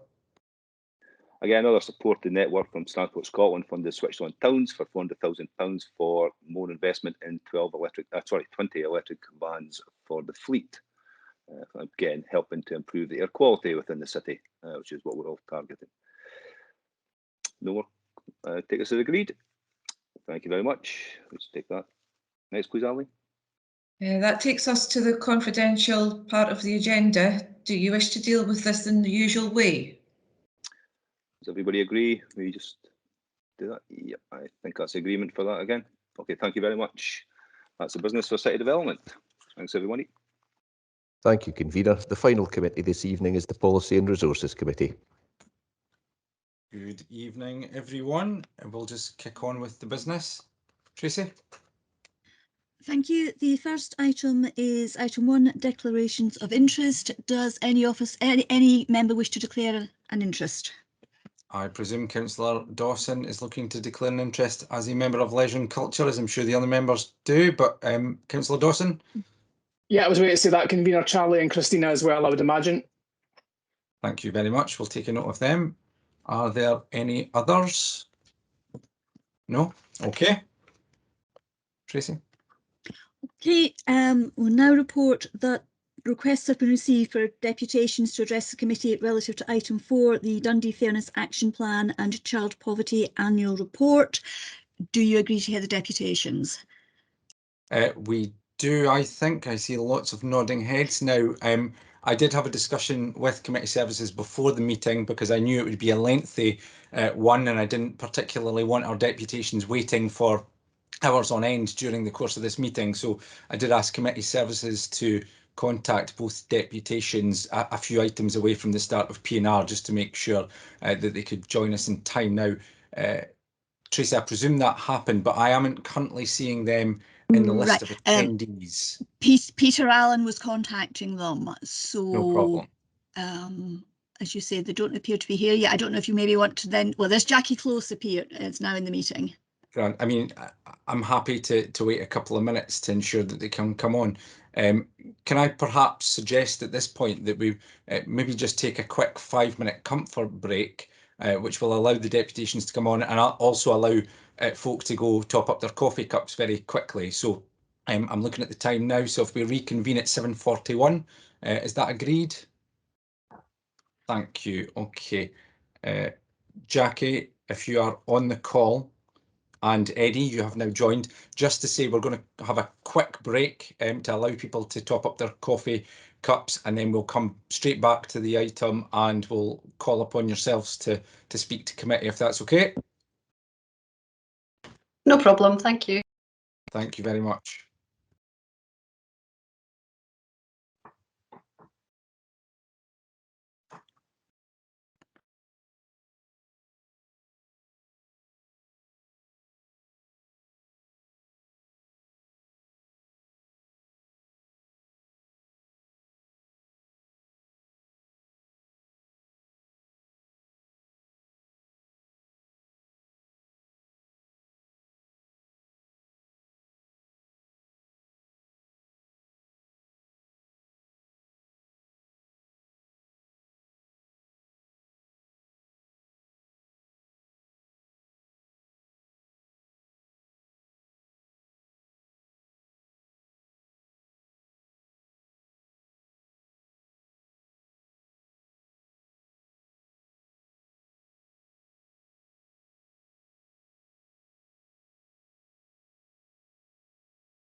Okay, I think that's been 5 minutes. I'm sure we'll have some stragglers, but hesitant to hold up the meeting too much longer.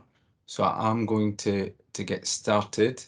Obviously, we're discussing item 3, the Fairness Action Plan, and I'm very pleased that Jackie Close from Faith in the Community, and of course helping lead the work on the Fairness Commission, and of course Eddie Baines as well, who many of you will know from his work and involvement in the Fairness Commission as well, who join us both tonight. Now, I'm not sure, Jackie, Eddie, if you've agreed who's going first and how you're going to do it. So generally speaking, as individuals, you'll have 7 minutes each. I'm happy if you want to combine that. It's entirely up to you, but the floor is entirely yours. So I'll hand over. Thank you. Thank you. It's Eddie is going to be speaking just now, and you don't need to hear from me. You hear plenty of me at other times. Eddie. Fantastic. Thank you very much. Hello, everyone. And on behalf of the 2019 and 21 Fairness Commission, I'd like to thank you for letting us share a bit of the work we've done over the past 2 years. I'd also like to thank the 2 elected officials, Lynn and Georgia, and the 2 members from the Chief Exec Department, Robin and Paul.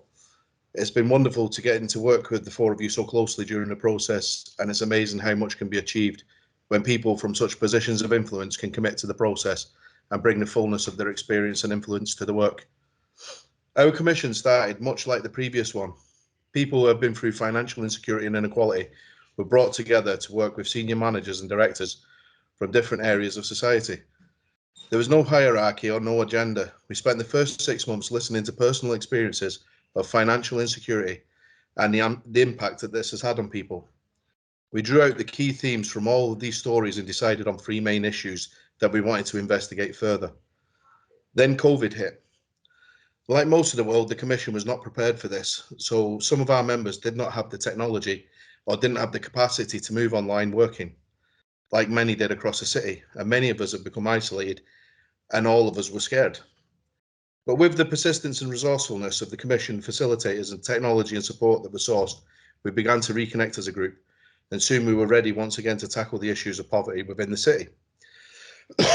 Excuse me. We used our personal experiences and insights of how the COVID lockdown was affecting to develop a survey to see how other people who were already dealing with financial insecurity were dealing with the additional challenges of lockdown. 452 people from across Dundee shared with us how their mental health was being affected and how the disabilities was making them feel locked down within a lockdown, and how many more people were finding it that what was in the purse was not covering the basic necessities like food and fuel. With this insight, we dug deeper. The Mental Health and Wellbeing Working Group heard that so many people were struggling with reduced income and reduced employment opportunities. Unsurprisingly, this was leading to concerns about the future and the decrease in people's mental health and well-being. To learn more, they spoke with several employability support organisations and representatives from NHS source of support. They also conducted one-to-one interviews with people in the community to hear more about what does and doesn't work when trying to find a job with a mental health. One of the Commission recommendations is that the Discover Work Services simplifies the employability service landscape, develops self-referral routes, and learning from feedback from within the community, they strive to improve the approach for individuals. The Food and Fuel Working Group heard repeatedly that fuel schemes were confusing and left people unsure as where and how to get help. This was largely due to the forms and procedures used, which created barriers to people getting the help they needed. The group had conversations with senior managers for money advice services in Dundee City Council, and the manager for Dundee Energy Efficiency Advice Project, and volunteers from the Food Insecurity Network projects. And they soon realised that this wasn't just a fuel scheme issue.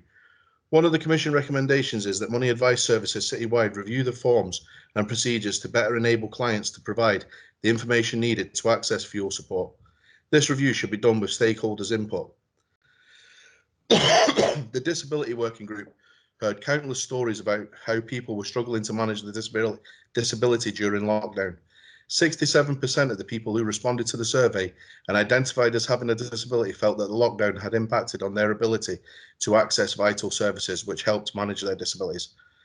And this affected their day-to-day living. People shared how this was affecting their mental health and causing concern about future care. The group spoke with representatives from the Dundee Deaf Hub, Dundee Blind and Partially Sighted Society, Dundee Independent Advocacy Services, and more. They also took time to interview members of the community. One of the Commission recommendations is that health and support services for people with disabilities quickly and clearly communicate changes to service users, patients and carers during lockdown or any other emergencies so that people don't feel stranded and anxious. I have only shared 3 of the Commission's recommendations, but I earnestly ask that you take a look at our report and read the rest of the Commission's recommendations. But we'd like you to do more than just read the report. We urge you to take action on these recommendations and listen to the voices of the community. We'd like the Council to push each recommendation forward and to hold others to account. To see them become reality, we would like the Council to report back to the communities to show that they are taking their voices seriously and are willing to be accountable themselves for these recommendations. We'd like the Council to evidence regularly the recommendations and that they are moving forward. As a newly appointed member of the Dundee Fighting for Fairness group, I am delighted that the Council is committed to a fairness leadership panel where members of Dundee Fighting for Fairness and key can look together at the recommendations from all 3 fairness commissions. We want to be sure that the recommendations are turned into actions and that these genuinely make a difference to the people in our city, and the people who experience some of these challenges have a voice in how this is done. We urge the Council to push the Fairness Leadership Panel to meet for the first time before the end of this year. There has been some tremendous work from the Council and from all communities to bring people through this pandemic, and we don't want to lose this momentum. Thank you very much for listening. Eddie, thank you very much. You stuck to exactly 7 minutes, which is very impressive. It's a hard thing to do. So thank you very much. Jackie, I don't know if there's anything you wanted to add. Well, first of all, I put the link to the report in the chat function, so you can link to Dundee Fighting for Fairness's website, and on there is the report ready to download if you don't already have it. I just want to really commend the commissioners, both community and civic commissioners. For all of us, it was a hellish year. I mean, let's not beat around the bush. But for community commissioners, there were additional challenges that they were facing because they are already struggling with financial inequality or inequality around their disabilities, and it just made it much tougher. And yet, they stuck with it, and I really cannot emphasize how much I admire and respect and how grateful I am that I've been able to work with such amazing commissioners over the last 2 years, but particularly in the last year. We're very excited about Dundee Fighting for Fairness. All the current community commissioners have signed up to be part of this ongoing voice for Dundee. So we really hope that we can continue this conversation and working together in the way that we've managed to develop and grow in the last few years. Thank you. Thank you both very much. I'll just open it up to members for any questions to yourself before we actually go to the report itself. And can I maybe just kick off and again, thank you both for not only coming tonight, but all the hard work and graft that you've put in to support the work that's been underway for more than the last year and a half. It has been incredible, and I know from the year that I was involved in the Fairness Commission, it's left a lasting impact. It really has, and the people that have been involved across the board have been absolutely fantastic, and all went into it with the absolute focus on improving outcomes and delivering tangible benefits to people in our community. So I think that's an absolute testament to everybody who's supported or been directly involved in the process.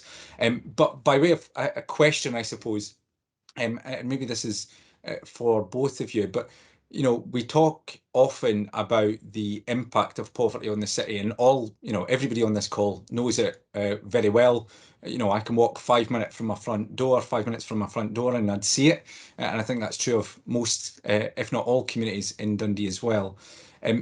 How confident are you that the work of the Commission over a number of years has genuinely brought some benefit and helped open eyes, raise awareness, and hopefully have a positive impact? Because I think, I certainly feel it has, but it'd be great to hear from you around what you think that has been, or how much of an impact it's had.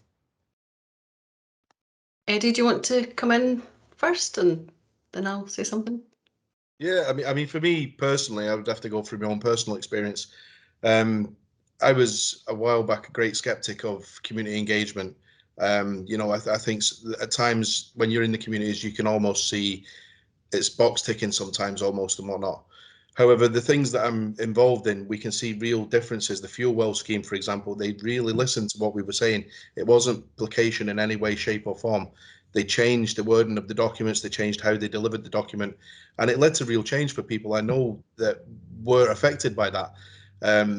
Real families from around here that I knew that personally wouldn't have gone for that in the way it was previously. So when people see their input making a difference and a change, they become more likely to get involved again then. And I think that is where the real benefit of listening to the community comes in. Yeah, I agree with Eddie. I think that we can see some practical changes that have happened over the last few years where the recommendations from all three, the previous two fairness commissions have been embedded and begun to be worked through. I think there's some that haven't been picked up and worked through yet, but that's okay because I use the word yet and there's still time to move these on. I think what the impact it makes in unexpected ways is the empowerment that Eddie talks about, that people feel we have a voice, we've been listened to, something has changed, that's made it better for my neighbours, my friends, the people that are in my community. So they're more likely to come and have that conversation and offer solutions and positive, constructive ways of taking this forward. But actually, John, you yourself alluded to being changed by spending such a significant period of time with people and really deep listening. And I think that's some of the changes that the Commission brings about, is that deep listening and that longer relationship with people, that mutual respect that builds and grows, changes the way then that those who make decisions and have power over resources and how things are allocated and done actually begin to do that. So I feel very positive that as we move forward, we will see more of these changes coming in practical, real differences on the ground. We're always going to be fighting a battle against a larger, more powerful governance that makes it very difficult for people. But we have got power in Dundee to make that difference. And I think the fairness recommendations, the fairness action plan does make that difference in our city. Thanks, that's really helpful. And I suppose the point you make, Jackie, about anything that hasn't been picked up yet, that's a role for the leadership panel to make sure that it is picked up and taken forward as well. I've got a few other colleagues wanting to come in, so Councillor Short first. Yes, thank you, Jackie and Eddie, for coming along this evening to speak to us. And I just want to really pay tribute. I know that Councillor Mara and Councillor Alexander went through the last incarnation, and Councillor Cruikshank and I went through this one. And, you know, to have a pandemic dropped in the middle of the process, and I know that Jackie and the team at Fairness, Faith in the Community, and Peter and his wider team were dealing with live action like the Food Insecurity Network, and at the same time supporting the community around the Fairness Commission was just incredible.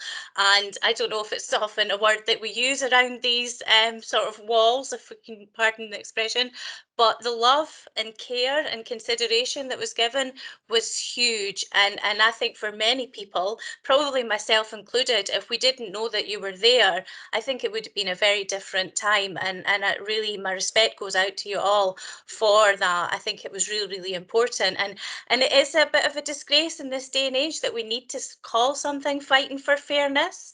It really is, but hopefully we're on the track for being a very fair city, and we can make these changes locally and what's the best word? And then battle down those that don't make the changes systematically, that aren't going to make a difference to child poverty and all the other ills in society that I've covered so far. And I'm really looking forward to the next steps that you take, because I know that you will be moving forwards with a real strong agenda. And hopefully the fact, as a fairness spokesperson, I was able to say in the back of the report that I would be checking back to make sure that things were happening, that you can have my word that I will support you every step of the way as well. Like all of us, it's actually personal, and we're not here just to fill in our Monday nights. We're here to make a difference in our communities, and this is a way that we can do it and really make tangible differences. So thank you so much. Thank you, Councillor Short. Very well said, although there was no question to the deputation, but I'll let you off with that one because it was very well put. Bailey Keenan.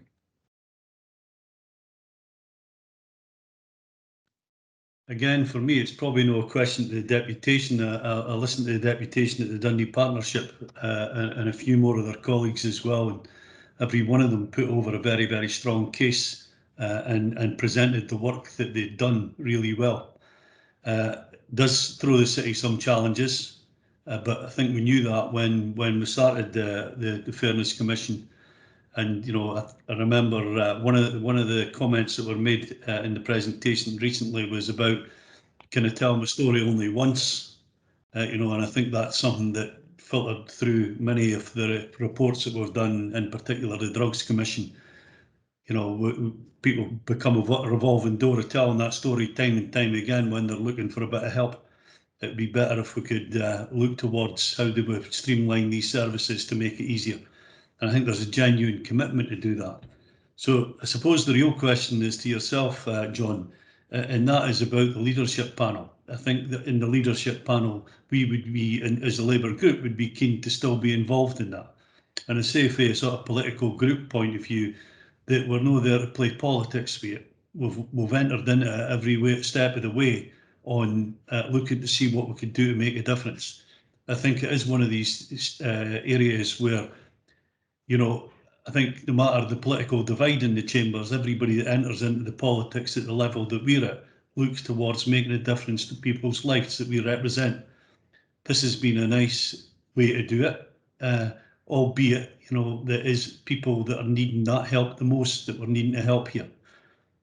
And I would like to see that level of input. So I'm putting in a marker for at least a place on the leadership panel, and I would kind of support Eddie's call. I think it's scheduled for before the end of the year, but the earlier it could be, I'm sure that you know, we can support it and support that work going forward. And you know, I'm not sure it will be the end of the ailments in the city.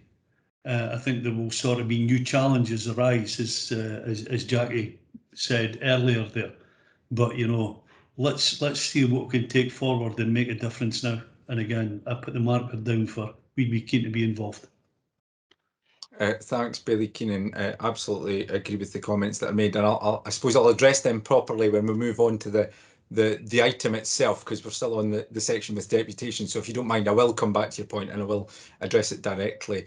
I see that Georgia and Michael want to come in as well. So Councillor Cruikshank, have you got comment or question directed at the deputation? If it's for the item, then I'll perhaps hold off, but if you can let me know.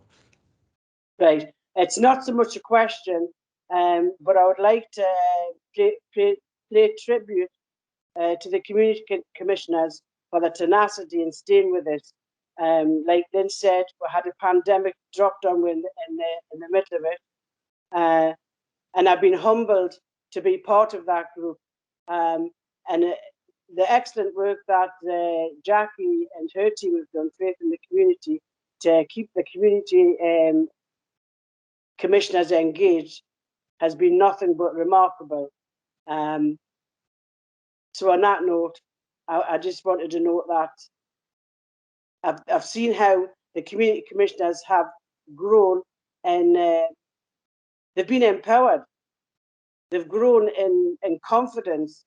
At the beginning of this journey, I thought, oh, I don't think we're going to go very far here. But to see the community commissioners develop the way they have is unbelievable. And Eddie, you've been great. Thank you. Thanks, Councillor Cruikshank. We'll move on to Councillor Mara next. Thanks, Convener. I just wanted to make a quick comment about something that I was involved in last week, which was a debate about medically assisted treatments for drug addiction. It was in Parliament, and there was a consideration of a set of recommendations that were put out by the Scottish Government, and one of those was the co-treatment of addiction and mental health issues. And I think that work drew strongly on the work of the Dundee Drugs Commission, which in turn drew strongly on the work of Fighting for Fairness. And I think it's really worthwhile noting those ripples in terms of the policy effect that our commissioners have had. I remember Tony and Ethel, who were on the mental health working group with us, and going out doing questionnaires with people, and this was the single biggest issue they had, the fact that they needed to have mental health and addiction treated at the same time. And I was able to talk about Tony in Parliament last week, but much more importantly than that, actually, I could see his influence and the influence of Fighting for Fairness and the standards that are now being adopted right across Scotland. And I think that's a powerful story in terms of the kind of the ripple effect that this can have over a longer period of time in places that we perhaps don't even see it at moments. So I would share Councillor Cruikshank and Bailey Keenan and Councillor Short's comments about paying tribute to all the people involved and to the leadership of the officers that have been involved in it. So thanks, Convener. Thanks very much, Councillor Mara. Absolutely, I agree with you, and I can point to a number of different things that I suppose might sound like small beer at the time, but as you say, the ripple effect. So I know that those early conversations, for example, with the Social Security Scotland, and just being able to influence not only looking at basic things like the application process for some of the roles, but the language used in the treatment of individuals. Incredible, and that's had a national impact, not just local. So you're absolutely right. Countless examples of where that local intervention has led to national benefits to individuals across communities across the whole Scotland. So I think we've waxed lyrical about the fantastic work so far of the Commission as well. So can I just again thank you on behalf of committee, both Eddie and Jackie and everybody else. Please pass our absolute best and thanks to everybody who's been involved, because as all the members across the board have said, it has been incredible and will have a lasting benefit to the entire city. And with all that said, we will move back to the item itself. We generally take the item straight after the deputations. So we are now on item 3, the Fairness Action Plan and the Child Poverty Annual Report. And I think we have mentioned some of the key attributes, I suppose, detailed within the report, and some of those recommendations as laid out by Eddie that are encompassed within that. And also the key recommendations within that, including the group, the soon-to-be formed Dundee Fairness Leadership Panel. And again, to address Bailey Keenan's point directly, again, I would welcome the involvement of an opposition member. I think it's absolutely key that we all have a role in that process. So I'm more than happy to have discussions perhaps out with the meeting who that might be. Conscious that we don't necessarily want to overload it with politicians either, so I think we'll find a good balance there to ensure that it has that wider representation of agencies, organisations in the community to be able to take forward those recommendations. And I also hear Eddie's call for that to be done sooner rather than later, and I think time is always of the essence when we talk about poverty and deprivation in the city, so absolutely happy to put my shoulder to the wheel and to try and help bring that together sooner, as I say, rather than later. The report also sets out a number of other proposals for specific local fairness initiatives, which are very interesting and I think quite innovative in comparison, or perhaps not in comparison, that's the wrong language to use, but certainly when you look across the similar approaches that have been taken in Scotland, I think this could be a very positive thing indeed in Lunlathen and Maryfield, and the learning that we take from that will hopefully again lead to some tangible benefits in our communities and develop our longer term thinking about how we continue to tackle poverty head on, because as others have said, it will not go away overnight, but the more that we can do together to fight the fight for fairness and to fight for those that perhaps don't feel that they've got a voice in all of our communities is incredibly important. So with that said, I will just open it up to members, and I saw that Bailey Scott, I think, had a question for officers. So Bailey Scott. Thanks, John. I didn't have a question for the deputation, but can I use this opportunity of asking a question to the officers to record my appreciation for the work of the Fairness Commission. It was really good to hear from Jackie of actual practical changes that have had an impact on some of the work that's been done by the Fairness Commission, for instance, the Fuel Well programme. It was really good to hear that. And it's obvious that COVID has had a huge impact on the progress of the plan, and all the lived experiences that were quoted in the plan make it quite clear that people have really struggled during the COVID pandemic. So I hope we can recover the position quickly and build on the actions. But my question is in relation to the specific work that's to be done in the East End ward and Maryfield ward. And the report does say that different communities experience poverty in different ways. And I know all our own ward local plans will include actions that come from the Fairness Commission. But if the bespoke actions that come out of Maryfield and East End prove to be particularly powerful and helpful, would the position of the council be that it would look to preparing bespoke plans for other communities within the city? Thanks very much for the question. Very good question indeed. So, Peter, do you want to come in on that first? Yeah, well, these are definite pilots, so we're going to try a new approach and see what we can learn that would apply to other wards. I think it's not going to be certainly not going to be a quick process, because some of the things we're trying to turn around have been decades in the making. So I suppose what we're trying to do is to get a balance of a level of commitment to tackling fairness in all of the local community plans, and we know that there are aspects of poverty in every ward, and then a dedicated additional focus on East End and Maryfield. And it'll be interesting to see whether we want to investigate the causes, we want to work with local people and local elected members to identify the ways that we can turn things around. And I really hope that we can learn from that and expand it to other wards. Thanks. Derek, do you want to come back? No, that's fine. Thank you. I appreciate the answer. Thank you very much. Councillor Shaw. Thank you. We heard Eddie in the deputation talk about the fuel well ability to gain support when it came to fuel. But the questions opened up to a wider platform. So it asked about volunteering and it asked about employability, etc.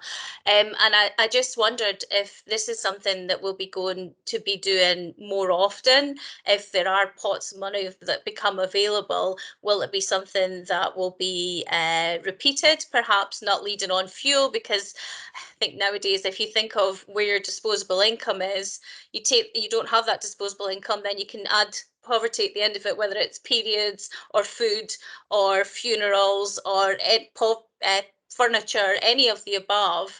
I mean, there's scope doing it more than just with fuel. So is there any views that being happening in the future?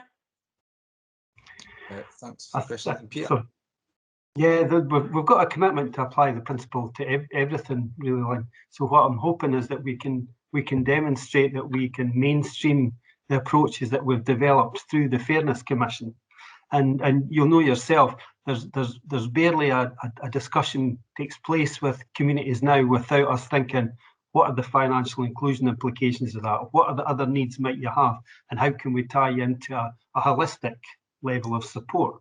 So I do like to believe that the Fairness Commission process has fundamentally changed the way we approach things in Dundee, to put fairness right at the start of the conversation that we have with people, making sure that their financial security is at the start and not something that we just worry about at the end of the intervention. So I really do hope that we achieve what it is that you're describing. Yeah, thank you very much, Peter. And always ask, because people sometimes don't realise what is actually available there. So keep asking. If people keep asking, it's really good. Thank you. Thanks very much, and thanks for that answer as well, Peter. I don't see any further questions or comments, so I will take silence as agreement. And again, thanks to Eddie and Jackie for their attendance tonight. Is this item agreed? Okay, thank you. Tracy? We move back to item 2 on the agenda. This is the proposal for the establishment of a recess subcommittee. I think this item's self-explanatory. Any questions or comments on this? Nope. Okay, take that as agreed. Oh, sorry. Billy Scott. Sorry, apologies, I was too quick. No, well, and this probably leads on to the question I'm going to ask you. I have no problem at all with what's being proposed, but it's could we have an update on what to expect when we come back from the recess? Because Teams meetings have been a great way for us to get the council business dealt with, but it's not ideal. You quite often see members, Wi-Fi drops in and out, they have to leave meetings, they can't press the buttons quick enough to be able to get into debates, and it really isn't a substitute for face-to-face meetings in the council chamber. So can you give us an update as to when we are likely to start to move in that direction of having face-to-face meetings again? Thanks for the question. I'll ask the Chief Executive just to come in a moment. But just to say, if my internet ever dips, then usually members are quite thankful for that. So there are advantages to the technology. But Greg, can I ask you just to come in and comment on that? Because I know that's been a topic of conversation around the wider council and the return to offices more generally. But I'll invite you in. Yeah, thank you, Convener, and thanks, Bailey Scott. So at the moment, the council's working on that we obviously wouldn't return back to the chambers at the earliest be in August. Much of this will be driven by guidance relating to social distancing and what will be required, and whether or not there are facilities that could accommodate what could be in the region of around 51 people that are on today's call. What we're also looking at is whether going forward, there may be some members whose preference might be to be in the chambers, but there may be some preferences that are to remain at home for a variety of reasons. So we're currently looking at that hybrid model. So I'm afraid at this point, the earliest return would be August, but we are very much driven by the social distancing guidance that I am expecting to have some further clarity on either this week or next week, and then apply those. And then depending on where the current COVID levels are within the city, look at what options we may have, as I said earlier, regarding the type of facilities that we may need in terms of the size to accommodate members. So it's very much work in progress at the moment that has to remain quite fluid given the criteria that the council would need to adhere to. So at this moment, we're planning hopefully to be back in August, but it's something we'll keep members up to speed on. And if we are back, we are hoping to have a hybrid solution that would work for all elected members if needed. Okay, thanks very much. Okay, thanks for the question. Bailey McPherson. Just following on from Bailey Scott's question there, I would make one point, and perhaps the hybrid model helps to provide that. The one positive, I would say, leaving aside the fact we needed a way of ensuring the council's business could continue during the pandemic, but the one genuine positive has been that any member of the public can see what's happened at committee. They can view the recordings, which Public Relations have made available, the web team have made available, which has been very helpful. Can I possibly just ask as well, and not for answering tonight, but just to get the assurance, we've all, for rather obvious reasons, not been able to hold ward surgeries, and I think we've all tried innovative ways of ensuring that we continue to engage well. I've never had so many constituents in touch, but there have been many issues over the last 15 months or so. But in relation to ward surgeries, I assume officers will keep us updated with regard to post-August, undoubtedly, access to schools and other buildings that we use, public buildings, Dundee City Council buildings that we use for ward surgeries, because quite clearly, once it is safe to do so, I'm sure we would all want to restart these arrangements as well. Yeah, I think you can probably take that as a given, but I'll just ask Greg to confirm that officers will keep you in the loop, and obviously that will be a point of consideration. Greg? Yeah, thanks, Convener. Bailey McPherson, we will, of course, keep all elected members up to date once we're clear about that guidance, so you have my assurance on that matter. Most grateful. Thanks indeed. Okay, thank you for those questions, and hopefully you got the reassurance that was required. I'll take this item as agreed. Thank you. Okay, that takes us on to item 3, the adoption of COSLA guidance on family leave and the menopause. Again, I think this is fairly self-explanatory and follows some of the good and leading work from Midlothian Council and some of the engagement through COSLA and Scottish Government. And I think, again, whilst it might or it might not affect members on the call tonight, it's important that we ensure that the council is accessible and obviously has policies that assist both elected members, but also the wider complement of officers as well going forward. Now, I do have an amendment which I did discuss with opposition leaders. I think it's not anything that is contentious, but I will ask Tracy to circulate it. essentially asks members to agree a couple of things. So I think that's just came through the emails, certainly on mine anyway.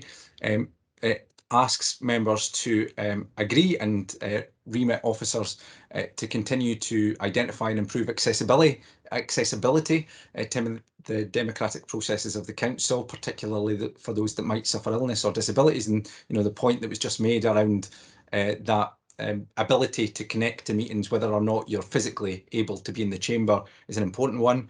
It also asks committee to agree to a short life working group, which again continues to explore and perhaps offer recommendations on other policy or practical barriers which may exist that prevent participation from underrepresented groups like women, BAME groups, LGBT, disabled people, amongst others. And also to consider the future requirements of the council, because of course we won't all necessarily be here after the election as well. And finally, remits the Chief Executive to continue to work with COSLA and Scottish Government to work to support and encourage participation.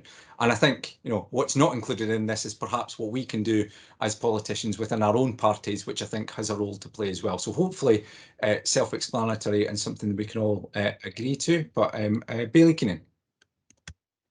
Yeah, I have no issue with this, happy enough to agree with that. I think any working group may well be best be across the representation of individuals throughout the chambers, so there's a widest possible input given into that, rather than a few leaders. It may be better if there was a few more.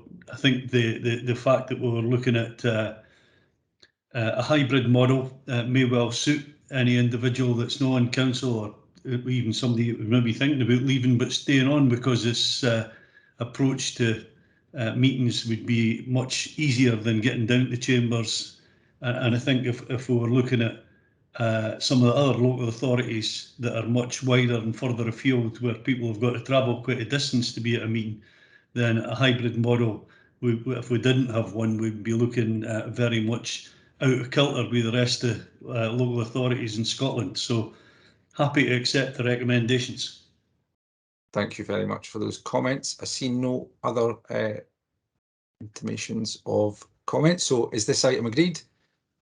Okay, thank you. I can see that Councillor Dawson has raised a point of order in respect of suspending standing orders, and given where we are on the agenda, I think that's probably the right thing to do. And I certainly wouldn't be supporting that we carry forward any items and delay it for a further 6-7 weeks. So are members happy to agree to suspend standing orders on that basis, given that we are about to enter recess? Yeah, that's agreed. Okay, thank you all very much. Tracy?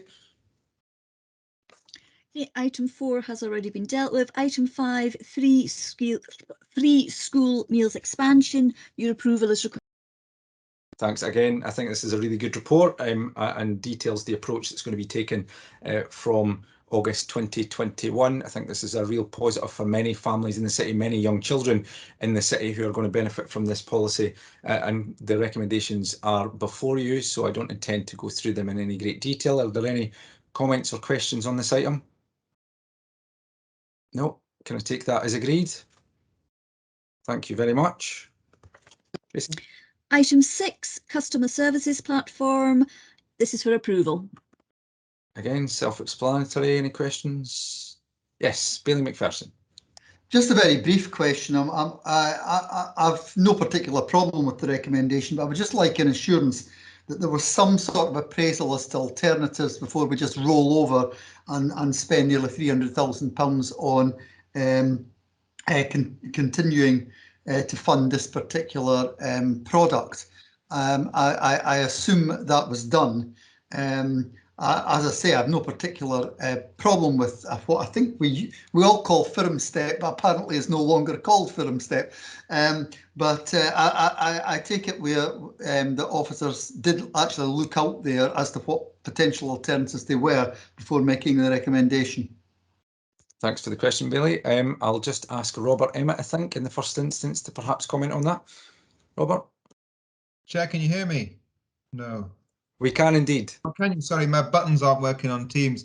Right, we can hear you loud and clear. That's fine. I'll just carry on then, Chair. So we haven't done a big exercise, it's fair to say. There's a huge amount of work being going on in that team, which is hugely dependent on the systems that we're using at the moment, but they are embedded in the work that we're doing, Bailey McPherson. So I think it's something that we will look at more in the future. But if we think about the work, and Jackie may well want to come in and add to this, that's been going on in the team, this hasn't been the time that we want to be taking an appraisal of the system. Okay, I understand that. My basic point, and I've no particular problem with, I think we're all quite au fait with firm step and what it seeks to achieve. But getting the reassurance that there will come a point at which we look at value for money and alternatives, if that would prove to be the case. I'm not suggesting for a moment that it need be, but getting that reassurance is helpful. Thanks very much for that. I think somebody's just put their hand up. Let me double check. Switch in between. Oh, Jackie, do you want to come in? Thanks. Thank you, convener. Thank you, Bailey McPherson, for your question. Yeah, just to add to what Robert has said there, the system is fully embedded in customer services processes, and we've used the processes really well this year in the past 15 months with the pandemic around the free school meals process and the business support grants and the taxi driver schemes. So we will take on board your comments around looking at what else is available with the Tayside procurement team, but it hasn't been the right time at this moment. Yeah, no, perfectly happy with that, Jackie. Thanks for your response. Okay, thank you. Thanks for the question. See no other hands or comments, so can I take this item as agreed? Thank you very much. Item 7, corporate IT server upgrade. Again, you're asked to approve this. Again, self-explanatory. Any questions? Nope. Can this item be agreed? Thank you very much. Item 8, local code of corporate governance. You are asked to approve this. Any questions? I'm hesitant to be too quick because I know somebody will end up putting their hand up just as I'm moving on. So no questions. Okay, is this item agreed? Thank you. Item 9, corporate services service plan 2021-2024. Again, you are asked to approve this. Again, service plan before you goes into some detail around the plan for the department and the work that's been undertaken previously as well. Any questions on this item?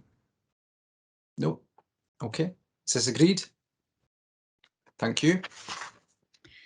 Item 10, property rationalisation programme, next steps. Again, you're asked to approve this. Okay, this is on the confidential section. I see that Bailey McPherson does have a question, so can I just ask any members of the press and public to please leave the meeting at this point? And Tracy, I'll be guided by you as to whether any press and members of the public have had the stamina to continue through to this late hour. So, sorry, convener, this item is public. The next item's confidential. oh, sorry, I'm jumping the gun. Yes, apologies. You're absolutely correct. Bailey McPherson, sorry, I thought you would have corrected me. You had me bewildered. You're usually quite good. I knew it wasn't a confidential item. Anyway, that's by the by. Could I first of all, in relation to this, I have no particular problem with the recommendations, but I want to make a comment and ask for a reassurance, which I know Mr. Presswood will give. Mr. Presswood has been very good at engaging with regard to, in particular, the Mitchell Street Centre in my ward, where I've had a surgery for many years. But it's not so much in relation to me having a surgery. I'm not the only elected member who has a surgery at the Mitchell Street Centre. I understand the sense in relation to adult learning being located in the city centre.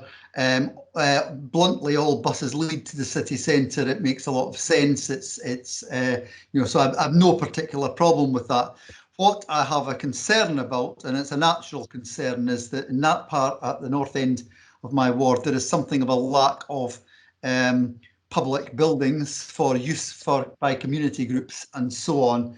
And where the Mitchell Street Centre, as is being proposed, not to reopen, what I would like is an assurance that in looking for a third sector partner to look at some form of asset transfer, which I think is the first option here, and I've no particular problem with that, that the department do try to ensure that community access is maintained through any agreement that is made with a third sector organisation, should that prove to be possible. And I would just really like assurances from the department, which I'll follow up in writing as agreed with Mr. Prestwood, but I would just like to publicly get an assurance that every effort will be made to ensure that community access to the Mitchell Street Centre will be maintained, if at all possible, should a third sector organisation take the building on.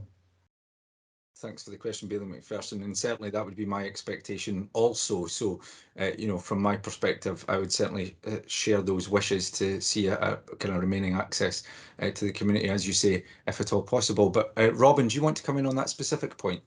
Yeah, absolutely, Chair. More than happy to provide that guarantee. We have already spoken to a number of third sector organisations.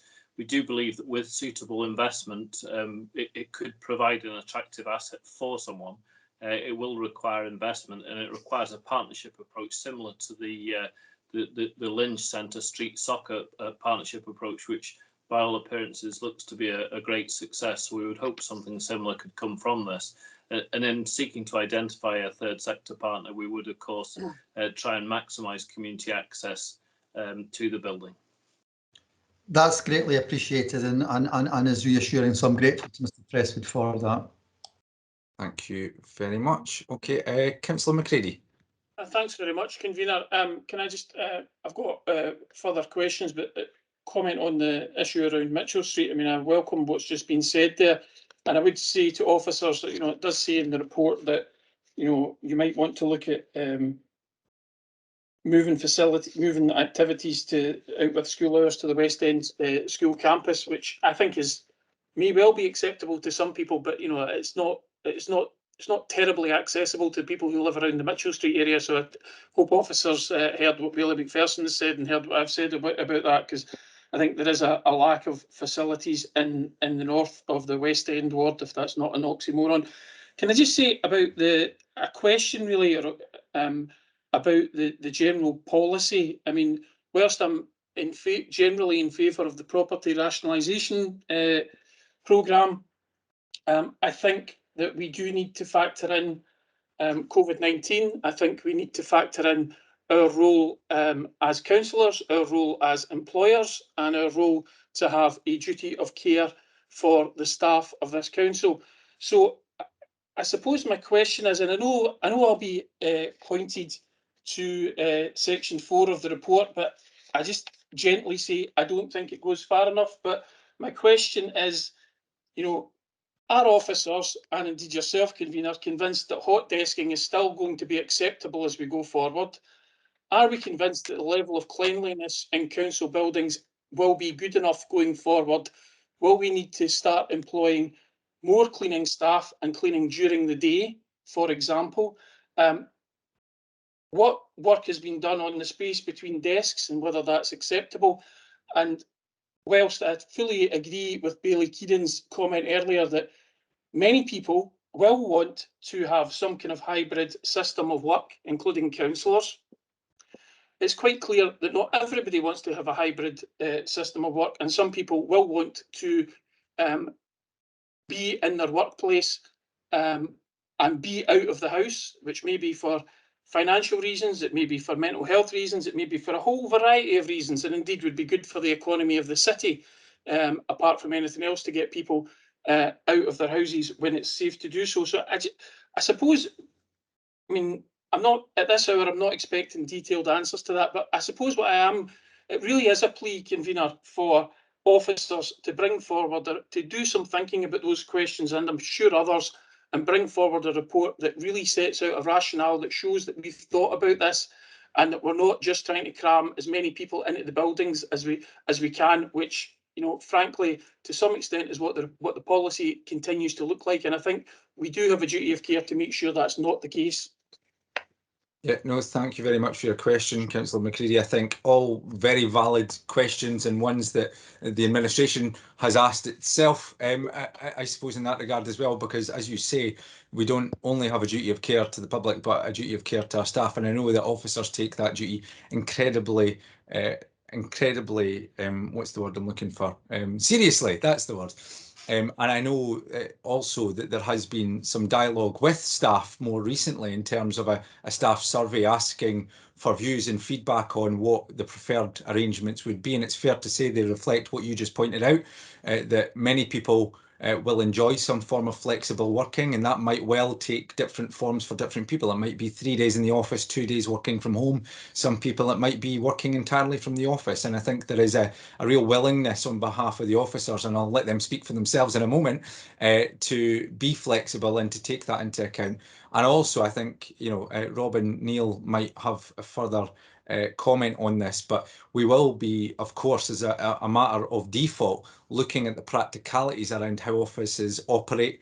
Things like ventilation in office spaces is going to be incredibly important as well. So all of those points I know are forefront in officers' minds, but I will ask the Chief Executive, since he's got his hand up, to come in the first instance. Greg? Yeah, thanks, Convener, and I'll maybe just pass over to Mr Presswood, but just to pick up a couple of points and to reassure committee and Councillor McCready that the health and safety and the well-being of all City Council employees is at the forefront of all of the senior management teams within the Council. And that's just not the Council management team, that's service management teams.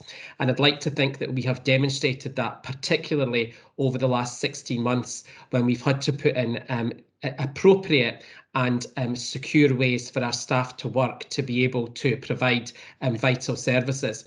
And that has been done working very closely with health and safety colleagues throughout the whole organisation. And I just would like to thank everyone for their help and support with that. One of the points, Councillor McCready, that you've raised, and I'll just touch on it and then pass over to Mr Presswood, is we currently have a number of staff who are required to work from offices for a variety of reasons, and some of that you've covered. And we have taken every step during the pandemic to ensure that that environment where those people are working from our offices is safe and secure. Yes, we will come back with further information to elected members about how we mainstream that, but it's just to give you that assurance that the safety and well-being of our staff is of paramount importance to all senior officers within the council. If I can, Convener, I'll maybe pass over to Mr Presswood to come back on some of the other questions that Councillor McCready raised. Absolutely, Robin. Many thanks, Chair. In terms of the challenges around what the future office looks like, which Councillor McCready has laid down, I think we recognise that it doesn't look like the current office.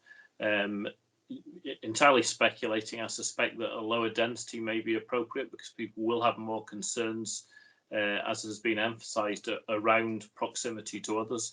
I still think there will be shared open plan space, but there will perhaps be more private space, breakout areas where people can go away to discuss with other colleagues, to do that sort of team creative thinking, which is perhaps more difficult to do remotely. There will certainly be more booths where people can move away from the open plan office to do video calls, because I think they are very clearly going to be a large part of the future. And regional and national bodies, I think, will increasingly wonder why they used to meet face to face, because the convenience and reduction in cost of video conferencing is significant. We have highlighted within the first recommendation that we do intend to bring back a report on this. We believe there will still be potential to continue to downsize the estate, even though we perhaps require more space per desk, for the reasons that I've stated. So there will be further opportunities. We're not immediately driven by historic targets, because the majority of the savings that were taken in previous years have now been delivered. So it gives us a little bit of luxury of time just to reflect further on what the Office of the Future looks like, to consult other employers, to consult staff and trade unions, obviously, and come up with a new model for the future. Thanks very much. Councillor McCready, happy with that and look forward. I mean, I hope that officers heard that I'm looking for quite a detailed report, but I'm sure Mr Presswood heard that. Great, thanks very much for that. Councillor Mara. Thanks, Convener. It was just on you mentioned the survey that had been done, I think, of staff, and it's my understanding that one of those surveys, at least I don't know whether there have been multiple, said how much would you like to work from home? 20%, 40%, 60%, 80%, or 100%, with no mention of 0%. And I just to back up Councillor McCready's kind of questions there, I just think it's right and appropriate that we make sure that we are not making some of these things a fait accompli for staff, and that has to be about what suits their situation. So just to look for assurances, really, that that we're not telling people that home working has to be part of that mix as well. Thanks for the question, Councillor Marrett. I will bring the Chief Executive in, but just to say, I think or perhaps Robert, in fact, in specific instances, there may well be a good rational reason that some members of staff need to be partially, at least, office-based, and you'll appreciate that there are some roles within the council that's more necessary than others. But absolutely hear the point that you're making, and I'll just get Sorry, Robert I think, John, if I can, I think it was the opposite way around. So people were being asked, how much do you want to work at home, and that working in the office full time wasn't an option. Sorry, just for clarity. Sorry. Okay, no, that's helpful clarification. Thank you, Robert. Thank you, Convener. I think we recognise that perhaps, looking back, we could have asked the question slightly differently. But if you look at the responses that we got, 62, I can't remember the figures now, the vast majority of people were in favour of working at home more than half of the time. So in the 80%, 100% was where the vast balance of opinion was in terms of survey. Happy to share that with all members, the detailed responses to that. So it wasn't that we saw a lot of people at the 20% end wishing, if you like, there was a zero, which I accept the point on, Councillor Mara, but the message was very strongly that people wanted flexible working, and we're very mindful that staff have contributed a huge amount, sometimes in difficult personal circumstances, over the last year and a bit to the work of the council. So it's really important, I think, that we listen to what staff are saying, and we'll certainly be coming back with a lot of detail in due course. Thanks for that. I think sharing that detail would be helpful. And again, I think there'll be further discussions on what that might look like and how that might operate. But I know that officers, certainly from the conversations I've had, particularly with the Chief Executive, are very keen to get that balance right and work with trade unions and staff to find that equilibrium. I see no other questions or comments on this item, so can I take that as agreed? Thank you very much. Tracy? Okay. That now takes us on to the confidential part of the agenda. So do you wish to deal with this item in the usual way? I think we're definitely on the confidential item now. So are we happy to agree in the usual way? Great. Thank you all very much for your attendance, and your stamina is 8:39, so not too bad.